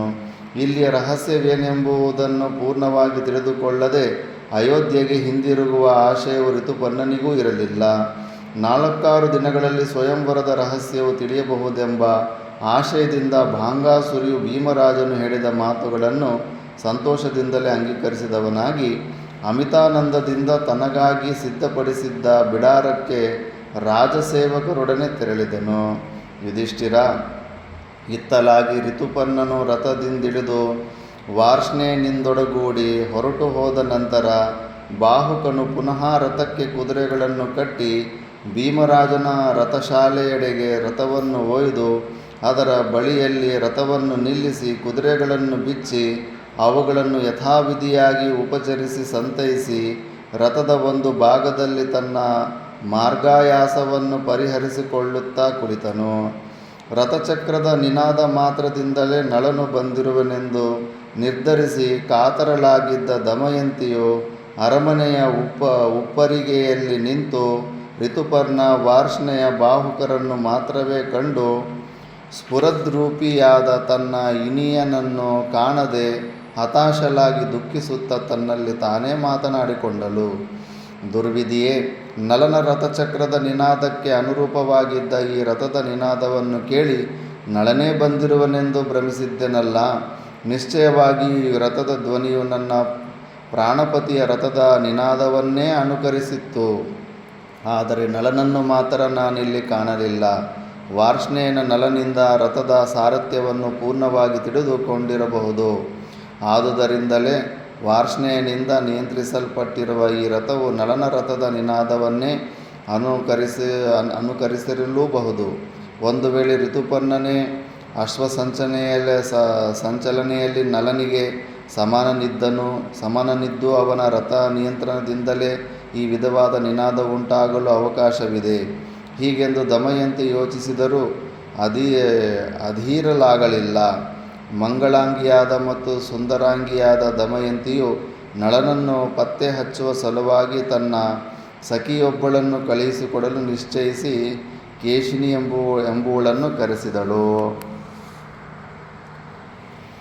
ಯುಧಿಷ್ಠಿರ, ಕೇಶಿನಿಯು ಬಂದೊಡನೆಯೇ ದಮಯಂತಿಯು ಅವಳೊಡನೆ ಹೇಳಿದಳು, ಕೇಶಿನಿ, ನೀನು ಕೂಡಲೇ ಅಯೋಧ್ಯೆಯಿಂದ ಈಗ ತಾನೇ ಬಂದಿರುವ ರಥದ ಬಳಿಗೆ ಹೋಗಿ ರಥದಲ್ಲಿ ಕುಳಿತು ವಿಶ್ರಾಂತಿಯನ್ನು ಪಡೆಯುತ್ತಿರುವ ಕುರೂಪಿಯಾದ ಮತ್ತು ಮೋಟಾದ ಕೈಗಳುಳ್ಳ ಆ ಮನುಷ್ಯನನ್ನು ಯಾರೆಂಬುದನ್ನು ತಿಳಿದುಕೊಂಡು ಬರಬೇಕು. ಮಂಗಳಾಂಗಿಯೇ, ಅವನು ಕುರೂಪಿಯಾಗಿದ್ದರೂ ಅವನೊಡನೆ ಕಟುವಾದ ಮಾತುಗಳನ್ನು ಆಡಬೇಡ. ಅವನ ಬಳಿಗೆ ಹೋಗಿ ಮೃದು ವಚನಗಳಿಂದ ಕುಶಲ ಪ್ರಶ್ನೆ ಮಾಡು. ಅವನಾರೆಂಬುದನ್ನು, ಅವನ ಹಿಂದಿನ ವೃತ್ತಾಂತವೇನೆಂಬುದನ್ನು ಪರ್ಯಾಯವಾಗಿ ಪ್ರಶ್ನಿಸಿ ತಿಳಿದುಕೋ. ಪ್ರಿಯ ಸಖಿಯೇ, ನನ್ನ ಮನಸ್ಸಿನಲ್ಲಿ ಇಂದು ಉದ್ಭೂತವಾಗಿರುವ ಅನಿರ್ವಾಚ್ಯವಾದ ಒಂದು ಆನಂದ, ನನ್ನ ಹೃದಯದ ಪ್ರಸನ್ನತೆ ಇವುಗಳನ್ನು ನೋಡಿದರೆ ಆ ಮನುಷ್ಯನೇ ನಳನಿರಬಹುದೆಂಬ ಸಂಶಯವುಂಟಾಗಿದೆ. ಅವನ ಕುಶಲವನ್ನು ಕೇಳಿದ ನಂತರ ಅವನ ಪೂರ್ವ ಇತಿಹಾಸವನ್ನು ತಿಳಿಯಬೇಕಾದರೆ ಪರ್ಣಾದನು ಅಯೋಧ್ಯೆಗೆ ಹೋಗಿ ಅಲ್ಲಿ ಆಡಿದ್ದ ಮಾತುಗಳನ್ನೇ ಅವನ ಮುಂದೆಯೂ ಪುನಃ ಹೇಳಬೇಕಾಗುತ್ತದೆ. ಆ ಮಾತುಗಳಿಗೆ ಅವನು ಕೊಡುವ ಉತ್ತರವನ್ನು ಚೆನ್ನಾಗಿ ಗ್ರಹಿಸಿ ಮತ್ತು ನನಗೆ ಯಥಾವತ್ತಾಗಿ ತಿಳಿಸುವಳಾಗು. ಕೇಶಿನಿಯು ದಮಯಂತಿಯ ಆಣತಿಯಂತೆ ಋತುಪರ್ಣನ ರಥದ ಬಳಿಗೆ ಒಡನೆಯೇ ಹೋಗಿ ರಥದ ಬಳಿಯಲ್ಲಿ ಕುಳಿತಿದ್ದ ಬಾಹುಕನನ್ನು ಕುರಿತು ಹೇಳಿದಳು. ಅವರಿಬ್ಬರೂ ಮಾತನಾಡುತ್ತಿರುವುದನ್ನು ದಮಯಂತಿಯು ಉಪ್ಪರಿಗೆಯ ಮೇಲೆ ನಿಂತು ವೀಕ್ಷಿಸುತ್ತಿದ್ದಳು. ಮಹಾನುಭಾವನೇ, ನಿನಗೆ ಆದರದ ಸ್ವಾಗತವನ್ನು ಬಯಸುತ್ತೇನೆ. ನೀನು ಸುಖವಾಗಿರು. ಪುರುಷಶ್ರೇಷ್ಠನೇ, ದಮಯಂತಿಯು ನನ್ನೊಡನೆ ಹೇಳಿರೋ ಒಂದೆರಡು ಮಾತುಗಳನ್ನು ನಿನ್ನ ಮುಂದೆ ಹೇಳಲು ಬಯಸಿರುವೆನು. ಅವುಗಳನ್ನು ಸಾವಧಾನದಿಂದ ಕೇಳಿ ಉತ್ತರಿಸುವವನಾಗು. ನೀವು ಯಾವಾಗ ಅಯೋಧ್ಯೆಯಿಂದ ಹೊರಟಿರಿ? ಯಾವ ಉದ್ದೇಶದಿಂದ ನೀವಿಲ್ಲಿಗೆ ಬಂದಿರುವಿರಿ? ಈ ಎರಡು ಪ್ರಶ್ನೆಗಳಿಗೆ ಸತ್ಯವಾದ ಉತ್ತರವನ್ನು ಕೊಡು. ನಮ್ಮೊಡತಿಯಾದ ವಿದರ್ಭ ರಾಜಕುಮಾರಿ ಈ ಪ್ರಶ್ನೆಗಳಿಗೆ ಉತ್ತರವನ್ನು ಅಪೇಕ್ಷಿಸಿದ್ದಾಳೆ. ಬಾಹುಕನು ಉತ್ತರಿಸುತ್ತಾ ಹೇಳುತ್ತಾನೆ, ಮಹಾತ್ಮನಾದ ಋತುಪರ್ಣ ರಾಜನು ಬ್ರಾಹ್ಮಣನೊಬ್ಬನ ಮೂಲಕ ದಮಯಂತಿಗೆ ದ್ವಿತೀಯ ಸ್ವಯಂವರವು ನಡೆಯುವುದೆಂಬ ವಾರ್ತೆಯನ್ನು ಕೇಳಿದನು. ಆ ವಾರ್ತೆಯನ್ನು ಕೇಳುತ್ತಲೇ ನಮ್ಮ ರಾಜನು ವಾಯುವೇಗಕ್ಕೆ ಸಮಾನವಾದ ವೇಗವುಳ್ಳ 100 ಯೋಜನ ದೂರದ ಪ್ರಯಾಣವನ್ನು ಅವಿಚ್ಛಿನ್ನವಾಗಿ ಮಾಡಲು ಸಮರ್ಥವಾಗಿರುವ ಈ ಕುದುರೆಗಳ ಸಹಾಯದಿಂದ ಕುಂಡಿನ ಪಟ್ಟಣಕ್ಕೆ ಬಂದಿರುವನು. ನಾನು ಮಹಾತ್ಮನಾದ ಋತುಪರ್ಣನ ಸಾರಥಿಯಾಗಿದ್ದೇನೆ. ಅದಕ್ಕೆ ಕೇಶಿನಿ ಹೇಳಿದಳು, ನಿಮ್ಮ ಮೂವರಲ್ಲಿ ಋತುಪರ್ಣನ್ಯಾರೆಂಬುದೇನೋ ತಿಳಿಯಿತು. ಅವನೊಡನಿದ್ದ ಮತ್ತೊಬ್ಬನು ಕುಲಗೋತ್ರಗಳೇನು? ಅವನು ಯಾರ ಮಗ? ನಿನ್ನ ಕುಲಗೋತ್ರಗಳು ಕೇಳಬಹುದೇ? ನೀನು ಯಾವ ಪುಣ್ಯಪುರುಷನ ಸುಪುತ್ರನಾಗಿರುವೆ? ನೀನು ಮೊದಲಿನಿಂದಲೂ ಋತುಪರ್ಣನ ಸಾರಥ್ಯ ಮಾಡುತ್ತಾ ಅಯೋಧ್ಯದಲ್ಲಿಯೇ ಇರುವೆಯಾ? ಅಥವಾ ಇತ್ತೀಚೆಗೆ ಬಂದು ಸೇರಿಕೊಂಡಿದ್ದರೆ ಅವನಲ್ಲಿ ಕೆಲಸಕ್ಕೆ ಸೇರಿಕೊಂಡ ಕಾರಣವಾದರೂ ಏನು? ಅವನಲ್ಲಿ ಹೋಗುವುದಕ್ಕೂ ಮೊದಲಿನ ನಿನ್ನ ಪೂರ್ವ ಇತಿಹಾಸವೇನೆಂಬುದನ್ನು ಕೇಳಿ ತಿಳಿಯಬಹುದೇ? ಬಾಹುಕನು ಉತ್ತರಿಸಿದನು, ನೀನು ಮೊದಲು ಕೇಳಿದೆಯಲ್ಲ, ಅವನ ವಿಷಯವಾಗಿ ಮೊದಲು ಉತ್ತರಿಸುತ್ತೇನೆ. ಅವನು ಹಿಂದೆ ಧರ್ಮಾತ್ಮನಾದ ನಳನ ಸಾರಥಿಯಾಗಿದ್ದನು. ವಾರ್ಷ್ಣೇಯನೆಂದು ಸರ್ವತ್ರ ಪ್ರಸಿದ್ಧನಾಗಿರುವನು. ನಳನು ರಾಜ್ಯಭ್ರಷ್ಟನಾಗಿ ಹೊರಟು ಹೋದ ನಂತರ ಅವನು ತನ್ನ ಜೀವಿಕೆಗಾಗಿ ಬಾಂಗಾಸುರಿಯಲ್ಲಿ ಬಂದು ಸೇರಿಕೊಂಡಿರುವನು. ನಾನು ಮೊದಲಿನಿಂದಲೂ ಅಶ್ವಶಾಸ್ತ್ರದಲ್ಲಿ ಪ್ರವೀಣನಾಗಿರುವೆನು. ಇದನ್ನು ತಿಳಿದ ಋತುಪರ್ಣನು ನನ್ನನ್ನು ಅಶ್ವಶಾಲೆಯಲ್ಲಿ ಅಧ್ಯಕ್ಷನನ್ನಾಗಿ ನೇಮಿಸಿಕೊಂಡಿರುವನು. ನಿಶ್ಚಯವಾಗಿಯೂ ಋತುಪರ್ಣನೇ ನನ್ನನ್ನು ಸಾರಥಿಯನ್ನಾಗಿಯೂ ಮತ್ತು ಅಡಿಗೆಯವನನ್ನಾಗಿಯೂ ನೇಮಿಸಿಕೊಂಡಿರುವನು. ನನ್ನನ್ನು ಬಾಹುಕನೆಂದು ಕರೆಯುವರು. ಬಾಹುಕ, ನಳನೆಲ್ಲಿಗೆ ಹೋಗಿರುವನೆಂಬ ವಿಷಯವು ಬಹುಶಃ ವಾರ್ಷ್ಣೇಯನಿಗೆ ತಿಳಿದಿರಬಹುದಲ್ಲವೇ? ತನ್ನ ಸ್ವಾಮಿಯ ವಿಷಯವಾಗಿ ವಾರ್ಷ್ಣೆಯನ್ನು ನಿನ್ನೊಡನೆ ಕೆಲವು ಮಾತುಗಳನ್ನಾದರೂ ಆಡಿರಬಹುದಲ್ಲವೇ? ಶುಭಾಂಗಿಯೇ, ಸುಚರಿತನಾದ ನಳನ ಇಬ್ಬರು ಮಕ್ಕಳನ್ನು ಕುಂಡಿನ ನಗರಕ್ಕೆ ಕರೆದುಕೊಂಡು ಬಂದು ಬಿಟ್ಟ ಬಳಿಕ ವಾರ್ಷ್ಣೆಯನು ಅವನಿಗೆ ಇಚ್ಛೆ ಬಂದಂತೆ ಹೊರಟು ಹೋದನು. ಅಲ್ಲಿಂದ ಮುಂದೆ ಅವನಿಗೆ ನಲನ ಸಮಾಚಾರವು ತಿಳಿಯುವ ಸಾಧ್ಯತೆಯೇ ಇರಲಿಲ್ಲ, ತಿಳಿದೂ ಇಲ್ಲ. ನಲನು ಎಲ್ಲಿರುವನೆಂಬ ವಿಷಯವಾಗಿ ಅವನಿಗೇನೂ ತಿಳಿಯದು. ಅವನಿಗೆ ಮಾತ್ರ ಬೇಕೆ ಈ ಪ್ರಪಂಚದಲ್ಲಿಯೇ ಯಾರೊಬ್ಬರೂ ನಲನು ಎಲ್ಲಿರುವನೆಂಬುದನ್ನು ಅರಿಯರು. ಏಕೆಂದರೆ ಅವನು ಮಹತ್ತರವಾದ ಆಪತ್ತಿನಲ್ಲಿ ಸಿಕ್ಕಿಕೊಂಡವನಾಗಿ ವೇಷ ಮರೆಯಿಸಿಕೊಂಡು ಈ ಪ್ರಪಂಚದಲ್ಲಿ ಅಳೆಯುತ್ತಿದ್ದಾನೆ.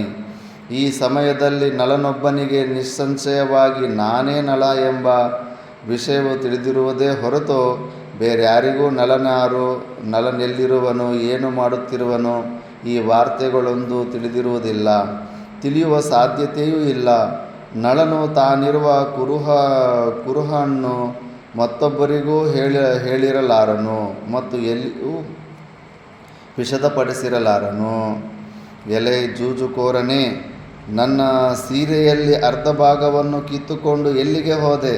ಪ್ರಿಯನೇ, ನಿನ್ನ ಪ್ರಿಯಳಾದ, ನಿನ್ನಲ್ಲಿ ಅನುರಕ್ತಳಾದ, ಮೇಲಾಗಿ ದಾರಿ ನಡೆದ, ಆಯಾಸದಿಂದ ಬಳಲಿ ಬೆಂಡಾಗಿ ಮಲಗಿ ನಿದ್ರಿಸುತ್ತಿದ್ದ ಅಬಳೆಯನ್ನು ಘೋರಾರಣ್ಯದಲ್ಲಿ ಬಿಟ್ಟು ಎಲ್ಲಿಗೆ ಹೊರಟು ಹೋದೆ?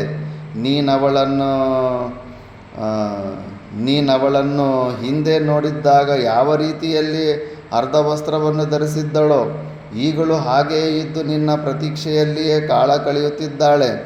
ನಿನ್ನನ್ನು ಅಗಲಿದ ವಿರಹತಾಪದಿಂದ ಸದಾ ದುಃಖಿಸುತ್ತಿರುವ ನಿನ್ನ ಪ್ರಿಯತಮೆಗೆ ಪ್ರಸನ್ನನಾಗು ಮತ್ತು ಈ ಪ್ರಶ್ನೆಗೆ ಉತ್ತರವನ್ನು ಕೊಡುವ ಕೃಪೆ ಮಾಡು ವೀರ. ಹೀಗೆ ಹೇಳಿದ ಬ್ರಾಹ್ಮಣನ ಮಾತುಗಳಿಗೆ ಪ್ರತ್ಯುತ್ತರವಾಗಿ ನೀನು ಅಂದು ಹೇಳಿದ್ದ ಮಾತುಗಳನ್ನು ವಿದರ್ಭ ರಾಜಕುಮಾರಿಯು ಪುನಃ ಕೇಳುವ ಆಶಯವುಳ್ಳವಳಾಗಿದ್ದಾಳೆ. ಬಾಹುಕ, ಅಂದು ನೀನು ಹೇಳಿದುದನ್ನು ಮತ್ತೊಮ್ಮೆ ನನ್ನ ಒಡತಿಯ ಸಲುವಾಗಿ ಹೇಳು. ಯುಧಿಷ್ಠಿರ, ಕೇಶಿನಿಯ ಮಾತುಗಳನ್ನು ಕೇಳಿ ನಲನ ಹೃದಯದಲ್ಲಿ ದಾರುಣವಾದ ವೇದನೆಯುಂಟಾಯಿತು. ಕಣ್ಣುಗಳಲ್ಲಿ ನೀರು ತುಂಬಿಕೊಂಡಿತು. ಆದರೂ ತನ್ನ ಹೃದಯದ ಇಂಗಿತವನ್ನು ಹೊರಕ್ಕೆ ತೋರಿಸಕೂಡದೆಂಬ ಇಚ್ಛೆಯಿಂದ ನಳನು ಉಕ್ಕಿ ಬರುತ್ತಿದ್ದ ತನ್ನ ದುಃಖವನ್ನು ಬಹಳ ಕಷ್ಟದಿಂದ ತಡೆ ಹಿಡಿಯಲು ಯತ್ನಿಸಿದನು. ಶೋಕಾಗ್ನಿಯಿಂದ ಬೆಂದು ಹೋಗುತ್ತಿದ್ದ ನೃಪತಿಯು ದುಃಖದಿಂದ ಕೂಡಿದ ಗದ್ಗದ ಸ್ವರದಿಂದ ತಾನೊಂದು ಆಡಿದ ಮಾತುಗಳನ್ನು ಪುನಃ ಉಚ್ಚರಿಸಿದನು. ಬ್ರಾಹ್ಮಣ ಶ್ರೇಷ್ಠರೇ, ನೀವು ಹೇಳುವುದೆಲ್ಲವನ್ನೂ ನಾನು ಕೇಳಿದೆನು.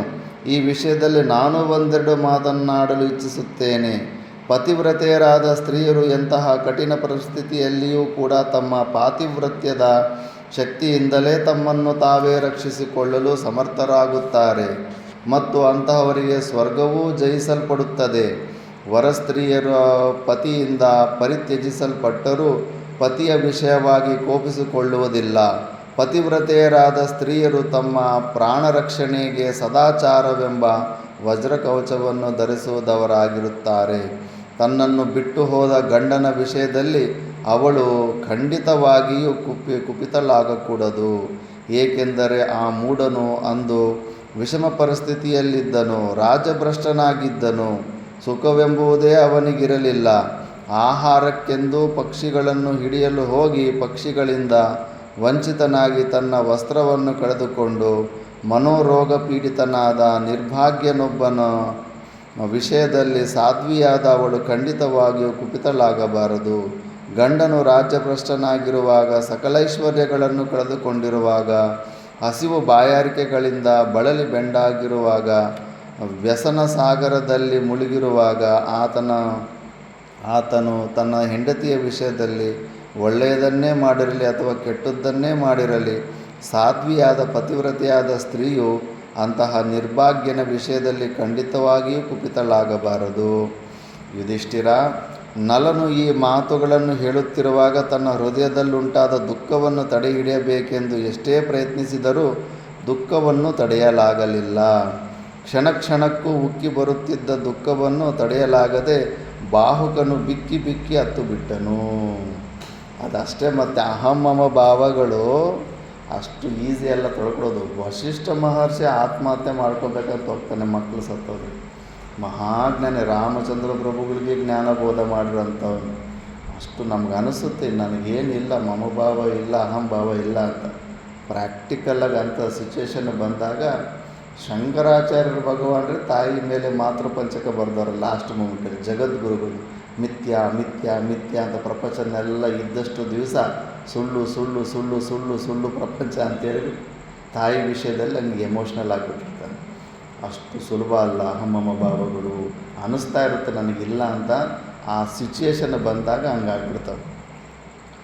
ಅಳಬೇಡ ಬಾಹುಕ ಎಂದು ಕೇಶಿನಿಯು ಸಮಯೋಚಿತವಾಗಿ ಸಂತೈಸಿ ದಮಯಂತಿಯ ಬಳಿಗೆ ಬಂದು ಬಾಹುಕನೊಡನೆ ನಡೆದ ಸಂಭಾಷಣೆಗಳೆಲ್ಲವನ್ನೂ ಯಥಾವತ್ತಾಗಿ ವಿವರಿಸಿದ್ದಲ್ಲದೆ ಬಾಹುಕನು ತಾನು ಅಯೋಧ್ಯೆಯಲ್ಲಿ ಹೇಳಿದ ಮಾತುಗಳನ್ನೇ ಇಲ್ಲಿಯೂ ಪುನರುಚ್ಚರಿಸಿದಾಗ ಅವನಿಗುಂಟಾದ ಅಪಾರ ದುಃಖವನ್ನು ತಡೆಯಲಾಗದೆ ಅವನು ಹತ್ತುದನ್ನು ದಮಯಂತಿಗೆ ಹೇಳಿದಳು. ಇನ್ನು ಇಷ್ಟು ಹೇಳಿದ್ರೆ ಸಾಕು, ಪ್ರೂಫ್ ಸಿಕ್ಬಿಡುತ್ತೆ ಇವನೇ ನಳ ಮಹಾರಾಜ ಅಂತ. ಅದು ನೆಕ್ಸ್ಟ್ ಕ್ಲಾಸಲ್ಲಿ ನೋಡೋಣ. ಓಂ ಪೂರ್ಣಮದ ಪೂರ್ಣಮಿದಂ ಪೂರ್ಣಾತ್ ಪೂರ್ಣಮುದಚ್ಯತೆ ಪೂರ್ಣಸ್ಯ ಪೂರ್ಣಮಾದಾಯ ಪೂರ್ಣಮೇವಾವಶಿಷ್ಯತೆ. ಓಂ ಶಾಂತಿ ಶಾಂತಿ ಶಾಂತಿ.